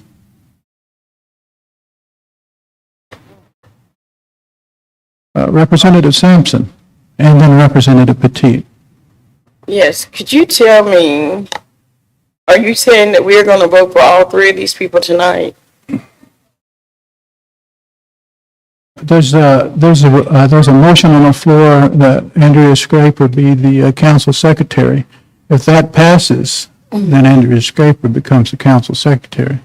If it fails, obviously, they can, the motion can be made on one of the other candidates if they so choose, if the council so chooses. What about the other two ladies that were here? We're not voting on them either? There's a motion and a second on the floor, and I can't control whether that motion is there or not. Okay. It was made by the council representative. Wow. Okay. Well, what we would normally do I'm professional. in the past, so that there wouldn't be any of this, we would go in executive session to discuss these things, but nobody made that motion to do so. I said right here on new business, executive session at council's discretion. And when it says that, then it's your discretion, and nobody from the floor said any different. So it's already out there now. You done interviewed, you already talked to everybody, and now it's where it's at. There's a motion and second on the floor. Representative Petit and Representative Pittman. I guess what I need clarity on this was Representative actually is asking for two different votes. One to vote to approve Ms. Scraper Alexander as our council secretary, and the other to raise the salary. No, he ain't raising it. He's not raising it. It's going back to a different grade, a lower grade. It's going down to a lower grade. So it'll be at a It's beginning. the council's discretion what they want to do at this point. The way I understood it, he was asking that we change that. But, I mean, I thought we were just going to hire somebody. It was hired for the former council secretary, and we have the resolution over there. It inserted a word that, when I was speaking with Representative Dethridge on the order of his motion, for whatever reason, I wasn't aware the term current was in there. But it's in that resolution, so that actually addresses the person who was current at that time, which was Ms. Tiger. So Representative Dethridge's motion is in order, and that's why it's on the floor. And it has a second. Okay, any other questions? Representative Pittman. Thank you, Mr. Chairman. I have a question and a comment. Because he made his motion so fast, we already had a recommendation from a previous representative who said she would prefer that Andrea be here. Recommendations does not, they don't set precedent over a motion. So her statement, her recommendation should have been a motion to make the motion that. That's what we do here at the Okay. legislative level.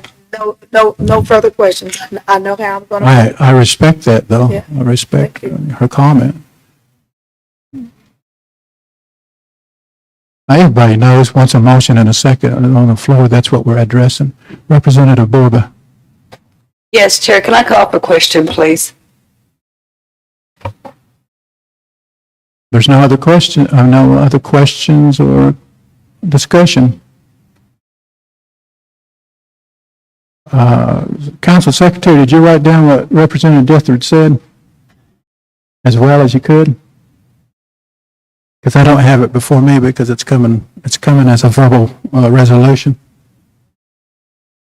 You want to repeat that again? My original motion was that we hire Andrea Scraper and Andrea Alexander at a grade 9, step 3, which is $18.65. It was my original motion. For the position of the Council Secretary. Yes. Yeah. Okay, you got that? Okay, did everybody hear that? This is to hire Andrea Scraper as a Council Secretary at the grade 9, step 3, at $18.65.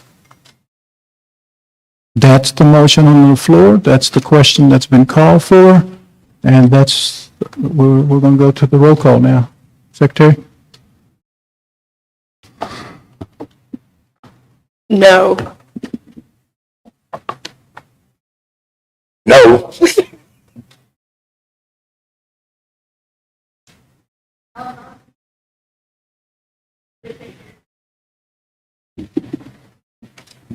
You can press the button on the right and your mic will come on.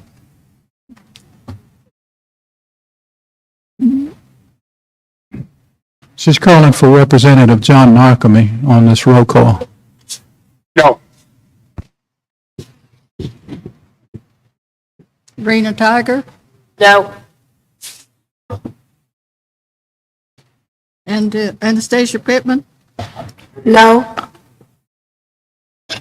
Terry Edwards, No. Ida Gonzalez, Yes.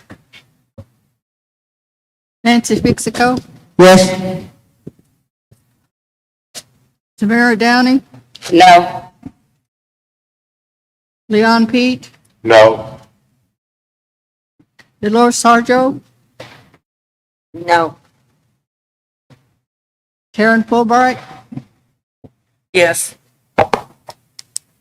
Ann Bora, Yes. Stephanie Lambert, No. Lottie Cootie,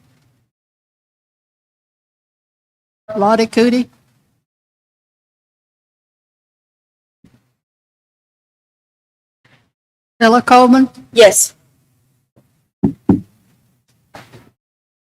Tiffany Thomas, No. Catherine McCoy, No. Charlie Hill, No. Danita Harjo, Abstain. Willis Dethridge, Yes. Desiree Emerton, Yes.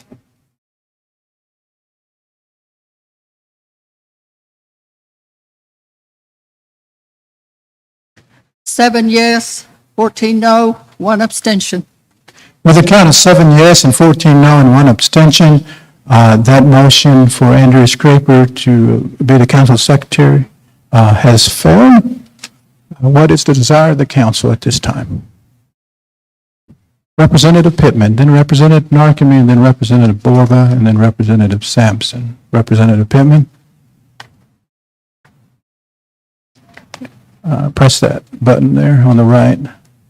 There you go. I think the light's on. Press it again if you would. They're all on. There you go. There it is. Thank you, Mr. Chairman. I'd like to make a motion that we table hiring of the secretaries until our general council, our quarterly meeting on September 3rd, so that we can actually hear from the third candidate. The third candidate will not be present on this floor because the resolution to be able to support her to be the council secretary has failed. She will not come to this floor. Because the motion was to place her as the general council secretary. Okay? Okay. That's what the motion was. May I amend the motion? Yes, go ahead. Then I just make a motion that we table this discussion for the other two candidates for the quarterly meeting on September. Y'all want to sleep on it? Okay, there's a motion to table the candidacy for the council secretary until the quarterly meeting, which is, okay, there's a second. So this is a motion to table selecting a council secretary this evening until the quarterly meeting. Does everybody understand that? Actually,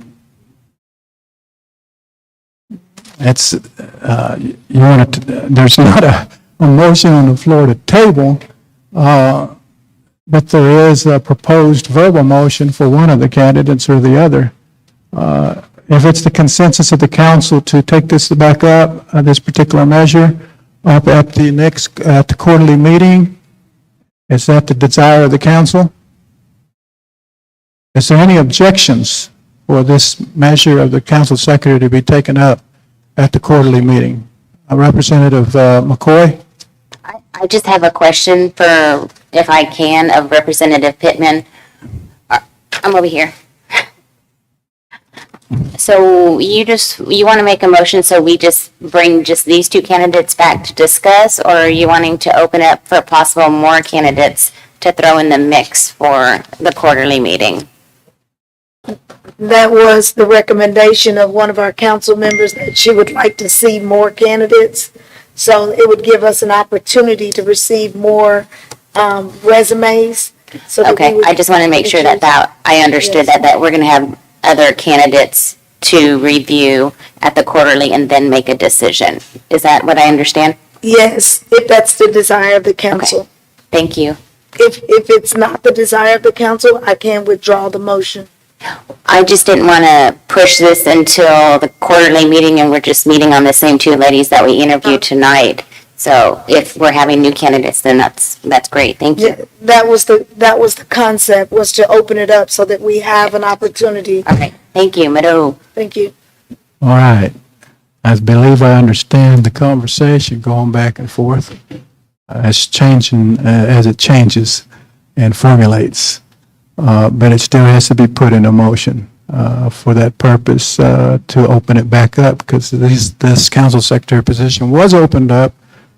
The time period for it to be open closed, but obviously the powers of the council is to direct us to open it back up.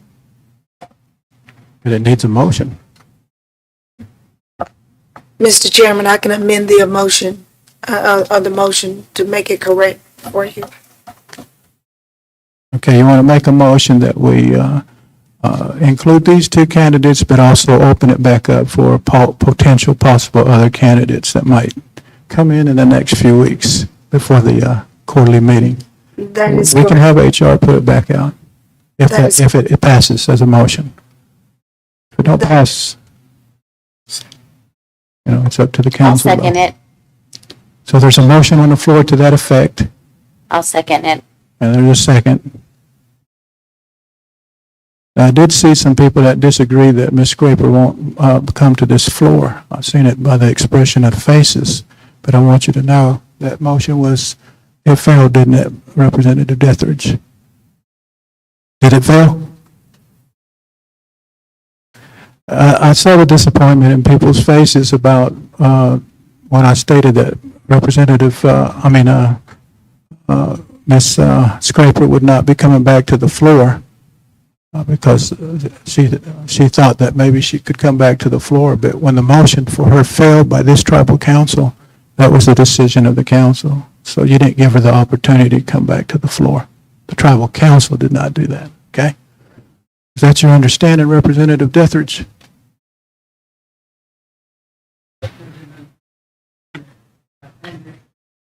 Are you saying that Andrea Alexander is out of the running now? Well, did the vote for her to be the council secretary fail? It failed, and I don't know the reason it failed. It might have failed because Okay. she wasn't here, so I don't know.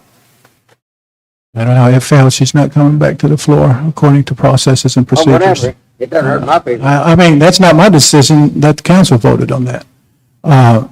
Okay, the motion is to open it back up for candidacy and include the two that was interviewed as well for consideration. Right? Okay, then if this motion passes, does it have a second? I think Ms. McCoy said she seconded it. If this passes, then the HR will open it back up, the council secretary. I see Representative Fulbright and I see Representative Narkemy. This is in discussion, I suppose. Yes. I really don't want to see the same two again. We've already interviewed them. I want to start a clean slate on some new ones, if that's okay with you. I've heard some of the council, or a council representative mention they weren't impressed by the two that were here, and I'm in the same boat with that. I want to ask the council to refrain from making such comments that is sometimes degrading to our membership.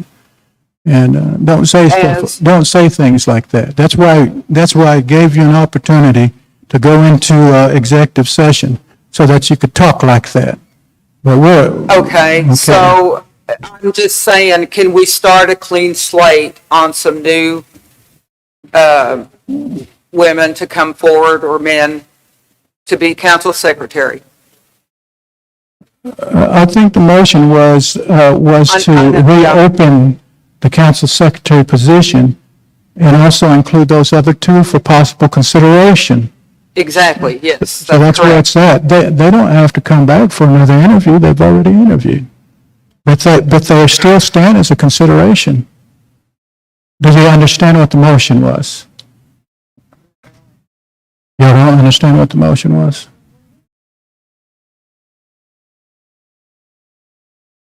What was that, Ms. Pittman? They had already interviewed. I just wanted to open it up so that we were in consideration of, Everybody should know that. yeah. Everyone should know they're not going to come back and interview again, but they should be Right. considered in the batch for the council secretary because they appeared before this council and they was interviewed. So it's not like, do they have another chance? Withdraw my statement then. Okay, thank you. Okay, who else had their hand up? Representative Markey? Yes, the vote that we just took was for us to vote on Ms. Scraper at that rate. That was one of the conditions of the resolution. We voted that resolution down. I beg to differ that it doesn't necessarily take her out of the running, just at that rate. No matter how you want to justify that comment, Representative Narkemy, Ms. Scraper appeared before the council in a motion and a second, and that motion failed. Right, at that rate. But it doesn't necessarily take her out of the, I imagine she won't concur, but still. Is that how you understand it? The resolution that representative, that was presented was for Ms. Alexander at that particular rate. I think the full resolution, it's a verbal resolution, was for Ms. Andrea Scraper Alexander to be the council secretary at step 9, grade 9, step 3 at $18 and whatever the cents was. I believe that was actually the language of that resolution. Right. To vote. So you're saying if they drop it a penny, she could come back? Yeah, I mean, I for one would think that Ms. Scraper is not necessarily honorably. That's a question for the Attorney General, but as Chair, I think the motion for Andrew Scraper to be the Council Secretary failed. Because we were specific about. Yeah, I believe the motion failed, but Attorney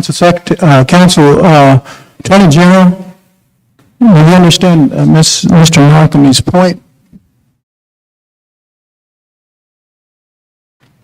He believes if a different rate was given, then Ms. Scraper could come back to the floor. I could not, I mean, the motion was made to hire her at a certain rate,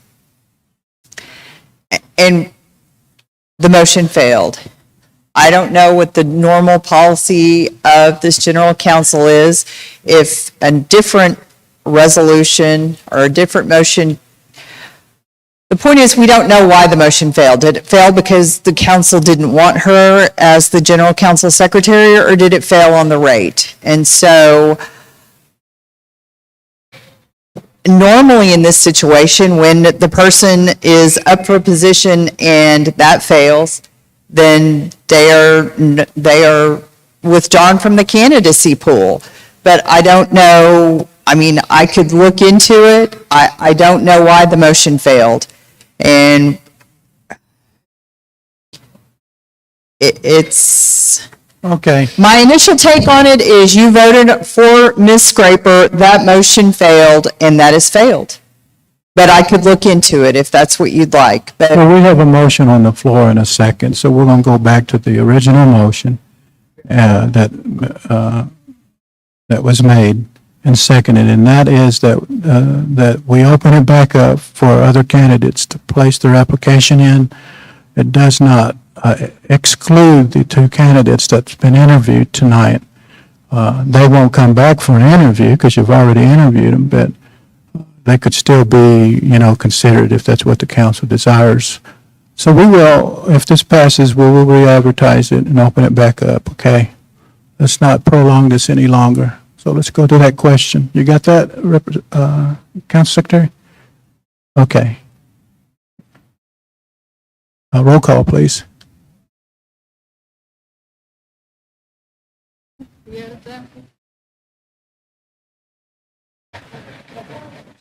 Point of order, Chair. Can you restate what we're voting on? You just interrupted me. Okay. I will clarify what we're voting on. We're voting on a motion that hit the floor and it was seconded, and the motion context was this. Okay, it's a verbal motion. So it's a motion that was made to reopen the recruiting of a council secretary until the quarterly meeting. The two that were interviewed today, they're not to be excluded from consideration. From consideration, but they will not come back to be interviewed by this council. You already interviewed them. Back to me, Ms. So if this passes, HR is going to open it back up for the council secretary. And if there's new candidates come, you will address them on a quarterly meeting, which means I need to add that onto the quarterly meeting agenda by tomorrow, if it passes. Now, did that clarify it? Yeah, but if HR opens this back up, then Ms. Alexander has an opportunity to reapply for that position, sound like to me. Because I'll tell you, the reason that it failed is because she wasn't here this evening to give her spiel. We don't know that. That can be an assumption, but we don't really know. Well, yeah, probably right, but we don't know whether she wants to put her name back in because of the screw up I made. I don't want the lady to miss out on an opportunity, and I'll guarantee you she's better than the other two ladies already. But Mr. Dethridge, I'm going to ask you to... Point of order, we don't need to bring up, you mentioned earlier, we don't mention that stuff in these meetings. Well, where's that coming from? Representative Petit? That's exactly why I gave this council an opportunity to go in executive session so that you could flesh it out however you wanted. I understand your points, Representative Dethridge.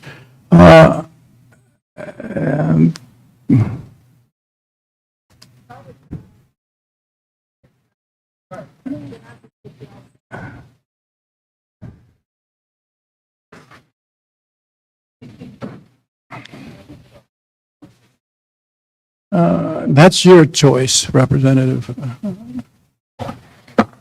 Mr. Chairman, my question is, if this motion fails, then we end up back at square one, correct? And That's we only have correct. two candidates without it being open That's to anyone correct. else. You have to choose those two candidates.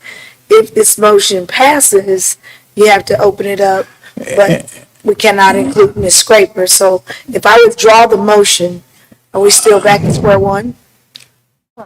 Yeah, we're back at square one with two candidates who you interviewed tonight.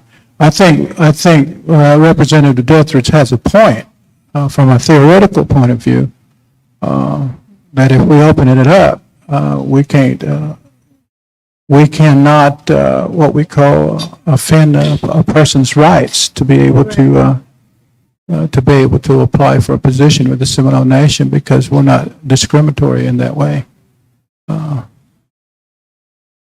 So in theoretically, yeah, she could apply again, I suppose.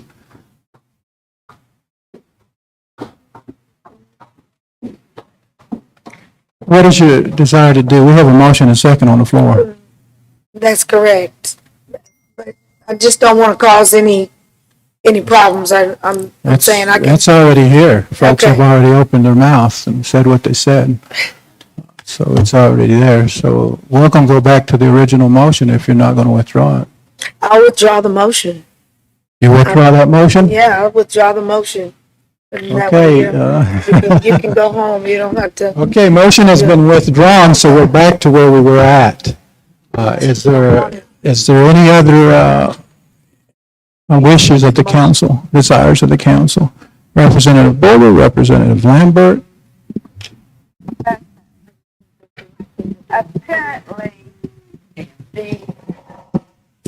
Apparently, the council desires to have additional candidates. Could we take a vote on no for both of those who interviewed tonight and reopen it up for new candidates? That way, if that's not, if that's what the council wants, that we're not happy with what they seen tonight, we want more professionalism, and there's no need in letting them hang on if there isn't a chance for them to get this position. And so if we would vote no on the two candidates tonight and open it up for new candidates.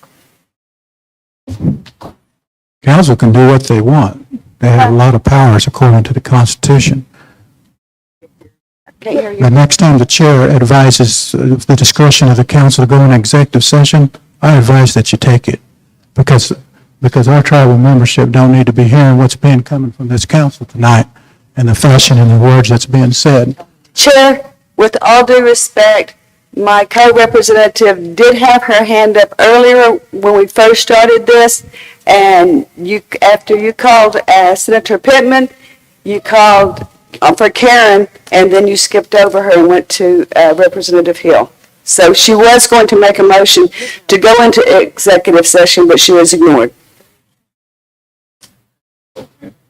I don't think she was ignored, Representative Borba. Everybody misses something every once in a while in life, and I just didn't see that hand. I don't ignore anyone when they're trying to address me, but purposely and on purpose. Yeah, we're back to where the council desires to do. Okay? Come on, Ella. So somebody make a motion one way or the other of what the council desires to do. Representative Lambert, you had your hand up also to be, you have the floor. I'd like to make a motion that we leave it, or that we reopen it back up we reopen it back up, but we don't exclude Andrea Scraper, because the reason I didn't vote for her is it's hard to vote for someone who is not present for the interview. And there's a few questions that I did want to ask her. Particularly the temporary statement on her application. But I would like to not exclude her from the interviews or from the candidacy, and to bring all, to not exclude any of the three that we're here tonight, any of the three applications, but to open it back up as well. Can I make that motion? The motion to open up the applicant pool and to table the motion, or table it until the September quarterly and open it back up for applications? Or can we just open it back up? Just make a motion, Representative Lambert.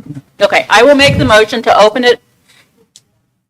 I'll make a motion to open it back up, but to also consider all three applicants, to continue to consider them.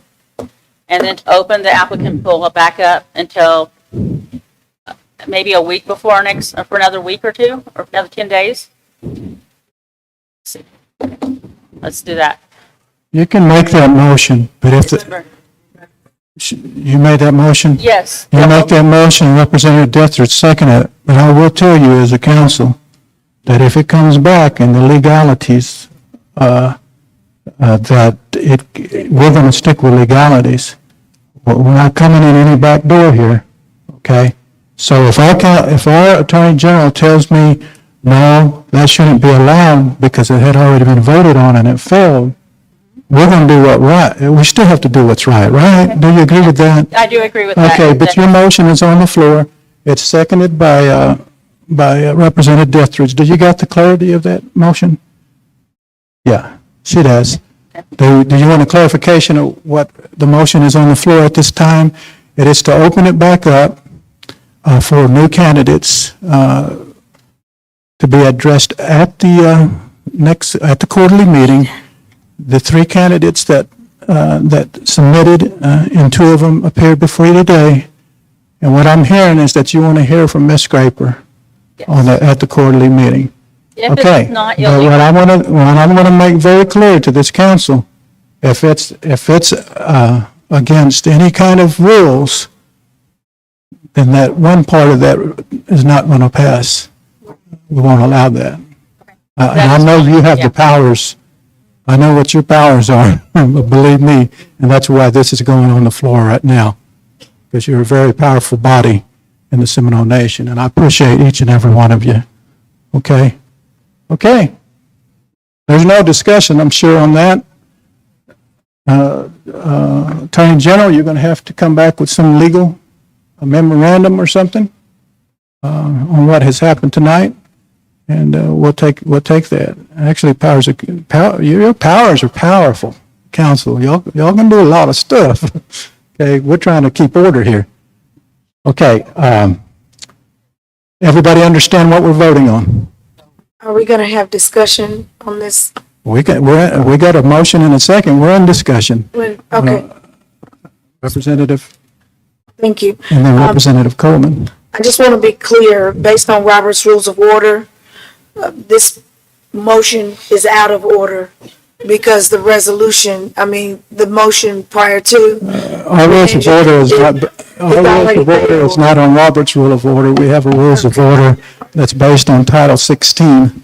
Okay. And the powers of the council, which is in the Constitution, is pretty powerful. If the council votes something, there's a lot of times, a lot of chiefs not necessarily agree with what the council vote, but we have to execute it. Okay. We have to execute it. We don't really go by Robert's Rules of Order per se, but we do have a rule of order in Title 16. So when that happens, when we have a motion that is failed. We're going to have the legal, that's why I included that. She's going to come back. I'm just trying to get clarification on the precedents that we're about to set. If we have a motion that has been voted on and failed, then we can make a new motion to open that up and include it on anything else we do. Usually what people would do is take a motion to reconsider from the ones who prevailed, I believe. Okay. who was on the prevailing side. And if they got a motion reconsider, you can address it at that very same meeting. Okay. That's how it's normally done. You are the ultimate governing body of the Seminole Nation of Oklahoma, and if you make a new resolution, whether it's written or verbal, you can do that. The current resolution failed. As the Attorney General, I do not know why it failed. But if you open the interviews up to everyone and you make a new resolution, you can do that. I will check all your laws and make sure. Okay, and Representative Lambert, you understand what's being said as far as legalities are concerned. So we're back to the motion, unless you have something to add to this motion. Representative Sampson? Which one, should I say, Chief, are you gonna go out and explain this to these ladies that are waiting for an answer?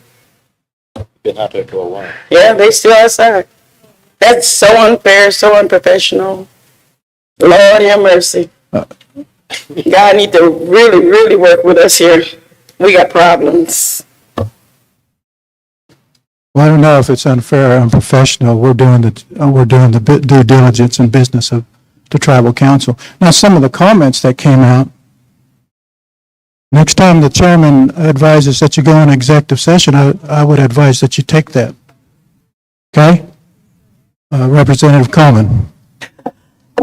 Chair, sorry. Sorry, it's after 9:30 right now, and do we need to make adjustment to the time because we've had a lengthy discussion on this particular matter, and we've got some new business to take care of. We've got 4 resolutions. We do, and we have till 10 o'clock to get it done. Okay, So, I just want to make sure we had enough time. yeah, I think everybody knows how they're supposed to vote on the next 3 resolutions, so. Okay, we got a motion and second. And I think we rehashed this over and over, what you're voting on. So, Secretary, call the roll. No. No. Yes. Mayor Tiger, Yes. Anastasia Pittman, No. I just want Terry Edwards, That's just to open No. it up. Ida Gonzalez, Yes. Nancy Fixico, Yes. Tamara Downing, Yes. Leon Pete, Yes. Dolores Sarjo, Yes. Karen Fulbright, Yes. Ann Bora, Yes. Stephanie Lambert, Yes. Lottie Cootie, Ella Coleman, Yes. Yes. No.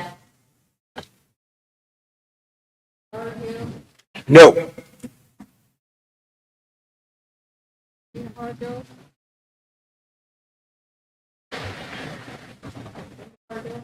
No. Yes. Yes.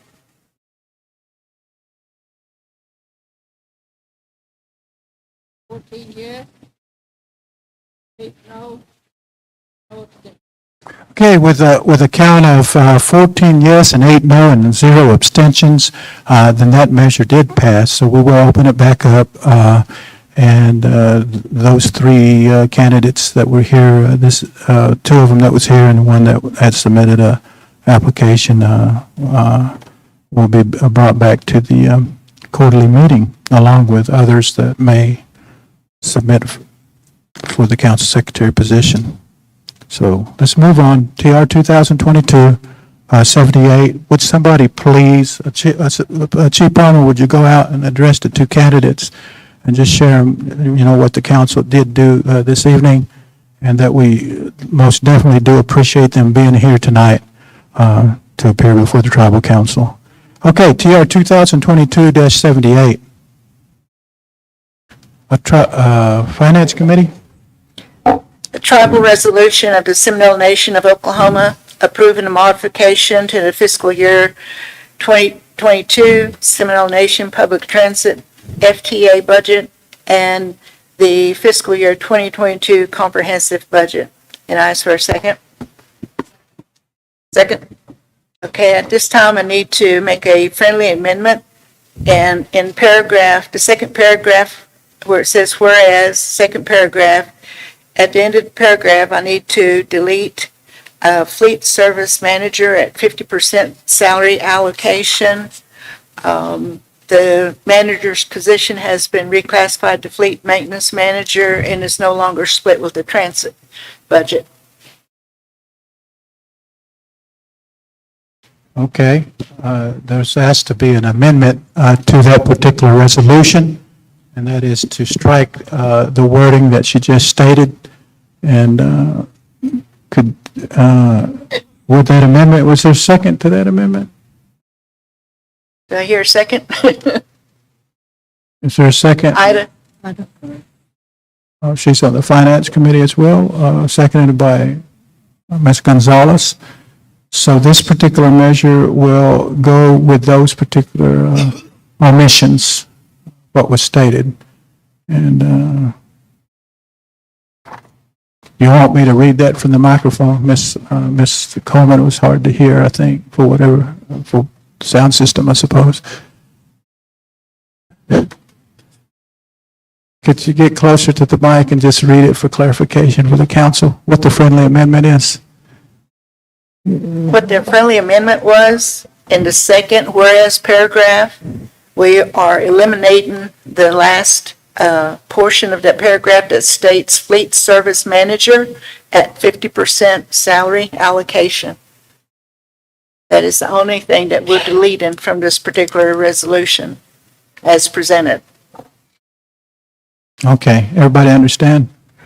Okay, so there's a motion and a second. The amendment was accepted by both motions, people who made the motions. So any questions? We do have the director here, and she can approach the floor right now. We do have some questions. Rachel? Representative Narkemy? Yes, I understand the amendment, but where would the difference go?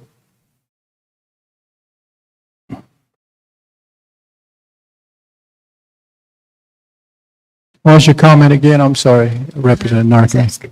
Just, I understand that the, under the second whereas,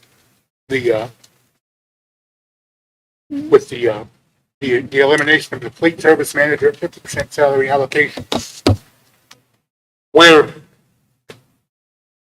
does that money go now? Hey, is there a microphone over here?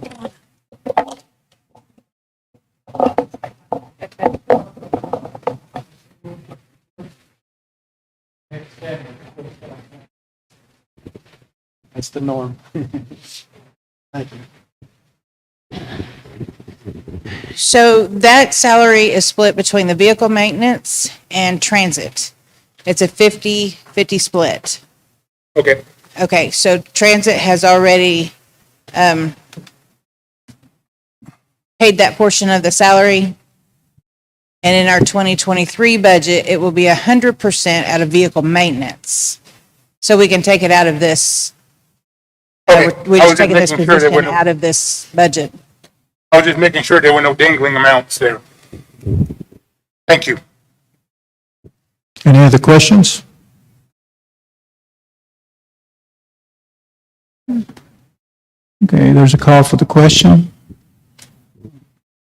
Secretary, call the roll. This is TR 2022-78. Leetta Sampson, Yes. Anthony Conley, Yes. John Narkemy, Yes. Rena Tiger, Yes. Anastasia Pittman, Yes. With one bit. Terry Edwards, Yes. Ida Gonzalez, Yes. Nancy Fixico, Yes. Tamara Downey, Yes. Leon Pete, I say. Yes. Under duress. Delos Sarjo, Yes. Ann Bora, What you call me? Karen Fulbright, Yes. Ann Bora, Barbara, yes. Stephanie Lambert, No. Borb. Lottie Cootie, Yes. Ella Coleman, Yes. Yes. Tiffany Thomas, Yes. Catherine McCoy, Abstain. Charlie Hill, Abstain. Danita Harjo, Abstain. Willis Dethridge, Yes. Desiree Emerton. Yes.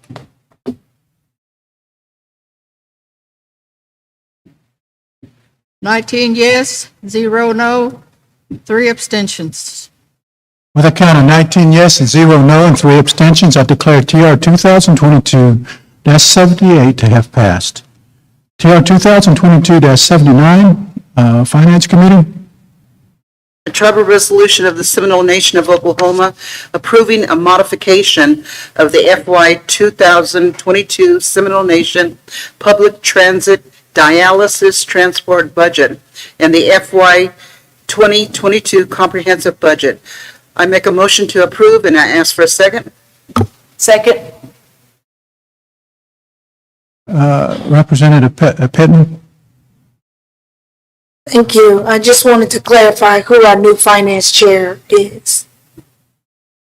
The Finance Yes. Committee represented on this council by Ms. Ella Coleman, and of course, Representative Gonzalez, and I believe it's Sherry Bear is the Finance Committee Chair.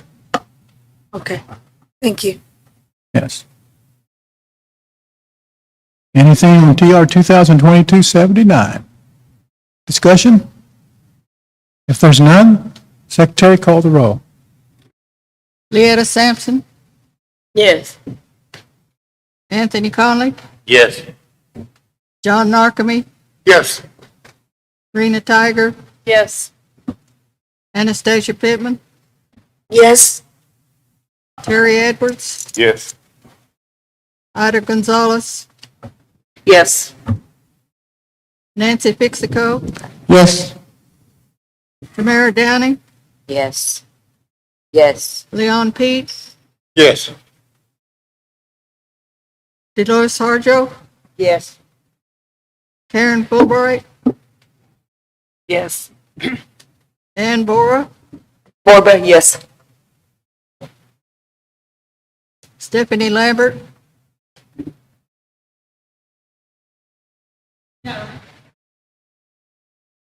Lottie Cootie, Yes. Ella Coleman, Yes. Tiffany Thomas, Yes. Catherine McCoy, Abstain. Charlie Hill, Abstain. Danita Harjo, Abstain. Willis Dethridge, Yes. Desiree Emerton. Yes.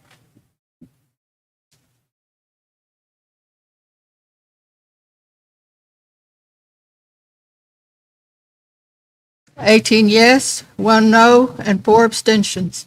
With a count of 18 yes, 1 no, and 0 abstentions, I declare TR 2022-79 to have passed. TR 2022-80. Chair. About what? Okay, there's been a ask for the count. Council Secretary, can you repeat that count? I have 18 yes, 1 no, and 3 abstentions. Okay, 3 abstentions? Yes. Okay. Is that what you said the first time? No. I believe you said 0 because I was writing it down as you was writing it. Okay. With a count of 18 yes, 1 no, and 3 abstentions, I still declare TR 2022-79 to have passed. TR 2022-80. A tribal resolution of the Seminole Nation of Oklahoma approving a modification to the fiscal year 2022 transportation BIA government to government G2G budget and the fiscal year 2022 comprehensive budget. And I ask for a second. Second. There's been a motion and a second. Any questions? Comments? No discussion? Secretary, call the roll. TR 2022-80. Leota Sampson, Yes. Anthony Conley, Yes. John Narcome, Yes. Rena Tiger, Yes. Anastasia Pittman, Yes. Terry Edwards, Yes. Ida Gonzalez, Yes. Nancy Pixico, Yes. Tamara Downing, Yes. Leon Pete, Yes. Dolores Harjo, Yes. Karen Fulbright, Yes. Ann Bora, Yes. Stephanie Lambert, No. Lottie Cootie, Yes. Ella Coleman, Yes. Tiffany Thomas, Yes. Catherine McCoy, Abstain. Charlie Hill, Abstain. Tiffany Cully, Danita Harjo, Abstain. Willis Dethridge, Yes. Desiree Emerson. Yes.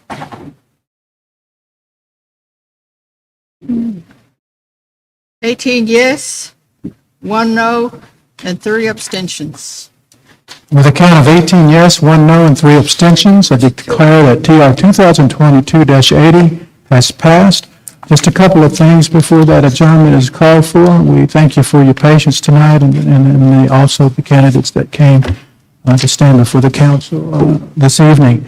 We do want to let you know that there's a couple of measures that came to us after that this agenda here was released with the 10-day notice.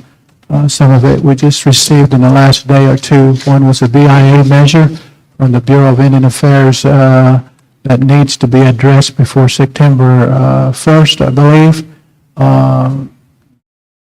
I would have liked to address it at the quarterly meeting, but when you have deadlines like that, unfortunately, you got to try to abide by those deadlines. Another is one of the sources that we received from the grant. I think we announced at the last council meeting we have received approval for the $13 million for broadband expansion within the reservation of the Seminole Nation. So that's great news. I'll just announce that to you again. We also have another opportunity, and it kind of switched during the application process. The executive office realizes what is in place for the council as far as going after grants that doesn't require a match, which is fine to do. This one kind of shifted here and there. It was that $4 million one that actually has some great opportunities in it through financing and loans and things of that nature. I want to yield the floor right now to, if you don't mind, it's a very important measure. It has to if we're going to do it, has to be dealt with before September 1st. So I'm looking at a special called meeting. We may have to waive the 10-day waiver of the 10-day notice on it, but I guarantee we won't cram back this particular measure with only things that are needed by those deadlines. And unfortunately, we didn't receive the information before that this meeting tonight was called for. Chief Palmer? Thank you. So what he's referring to is SSBCI. It's somewhat of a grant. Right now, what we would be getting is over $4 million. in order for us to actually receive this, we have to have a plan in place in order to meet the requirements. For this one, we have a couple options. Our ultimate goal with this is to be able to develop a program to where tribal members or small businesses within our tribal jurisdiction can apply for and receive loans for their businesses. That is the simplest way to explain this. It is something that always comes up among all of our membership, is if we have a program to where our tribal members can get a loan and be able to start a business or invest in their business as it is. So I've got two companies that we have been working with. It's basically a consortium. As Chairman alluded to, this, when it was originally applied for, there was not a match. Right now, there's a one-for-one match, which we cannot do. So with the consortium, it's built in. We're not out any money. We basically would delegate the authority for them to be the administrator for this money on our behalf. After 10 years, we can develop a plan to actually exit, and we can either recuperate our capital, which would be $4 million plus whatever we have earned, or we can roll it in and it'd just be a rolling program that would be able to benefit our tribal members. So that is one thing. That application has to be submitted on September 1st at the latest. We were not aware of this until a couple days ago because with our program developer exiting, it just kind of fell off the radar. So at this point, we're trying to hustle to get it done. So we have to bring that forward to the General Counsel for a letter of delegation, which would authorize and approve for this company to basically be the administrator for this money. If we don't do anything, we lose the opportunity to be able to invest $4 million that could potentially impact tribal businesses or our tribal members within our jurisdiction and possibly out. They would basically be able to earmark these funds for our use if they come up with a business plan and it is approved. So that's what we're going to bring forward just as soon as we can in the next General Counsel meeting. Representative Pittman? Thank you, Mr. Chairman. Would this proposal come through the Finance Committee? Not necessarily, because this is just a delegation, and it's not something that, it's basically going to be pass-through funds, and so we're not going to really have any oversight over it, but we're also not at any risk. If we don't do this, then we don't have that opportunity. So many times in our nation, we have that shoulda, woulda, coulda, and this is that time that we can do that. My question is, are the freedmen allowed to be a part of this program since it's a grant? I have not seen anything that would prevent anybody, tribal or otherwise, to be able to seek A citizen anybody. of the nation? Anybody? Anybody that is within our tribal jurisdiction. It is not something that is tied to any kind of status. It's available for any municipality, but for us, the only way for us to achieve this is to either have $4 million to match in a plan that the SSBCI agrees to, or pass it through to a consortium. Okay, so you're saying that we can apply for this if we can do this. Y'all heard him. I don't want to come back and sit another month and it changes. We have freedmen in the tribal district that do have businesses that y'all are missing out on money. I think what needs to be decided tonight is this something worthy enough, and it probably most likely is. It has a chance over the next decade to bring in quite a bit of money that will be in the coffers of the Seminole Nation. So after 10 years, an exit strategy can be developed, which would allow us to withdraw that or reinvest it. Yes. Representatives? Yes, Chair, my question is, if we are approved for this, when could we expect to get that funding? What's the turnaround time on that? So we are approved, but unless we make this determination in a delegation, we lose it. All right, but Yes. Thank you, Mr. Chairman. I make the motion that we approve the delegation. It can be done by consensus. We need to do it at a council meeting with that, it's on the agenda Okay. to do, okay? So if there's no objections for us to, we need a special call meeting to address this. And then if it's decided to go with one of the other firms, if the council was to approve it, then it can be determined at this special call meeting. And then the BIA funding and plan as well. We have no control of when these things come in. We already set an agenda. You realize the agenda's set. We don't necessarily want to come under other business with such important matters like this. So it's going to take a special call meeting, probably around the 25th of August. Okay. We're going to have prayer and adjournment. I don't see anybody opposing us to do that, so we'll call a special meeting to address this, and we elapsed our time. But there's prayer that's being requested. Representative Pittman, are you in a runoff? Is that what that is? She's in a runoff. She's coveting your prayers. The election's going to be on Tuesday, August the 23rd. You'll be in prayer for Ms. Pittman for Oklahoma County Commissioner. So we are. And also be in prayer for all those who've lost loved ones. We had some bad chiefs that lost their children. And then we had council representative that lost very close relatives to them as well. And of course, Ms. Scraper, who lost a close relative. So I'm going to call on Ms. Coleman to remember all those prayer requests as we go to prayer, and then right after that, we'll declare adjournment.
Amen. If there's no objections to adjournment, we stand adjourned. It would have helped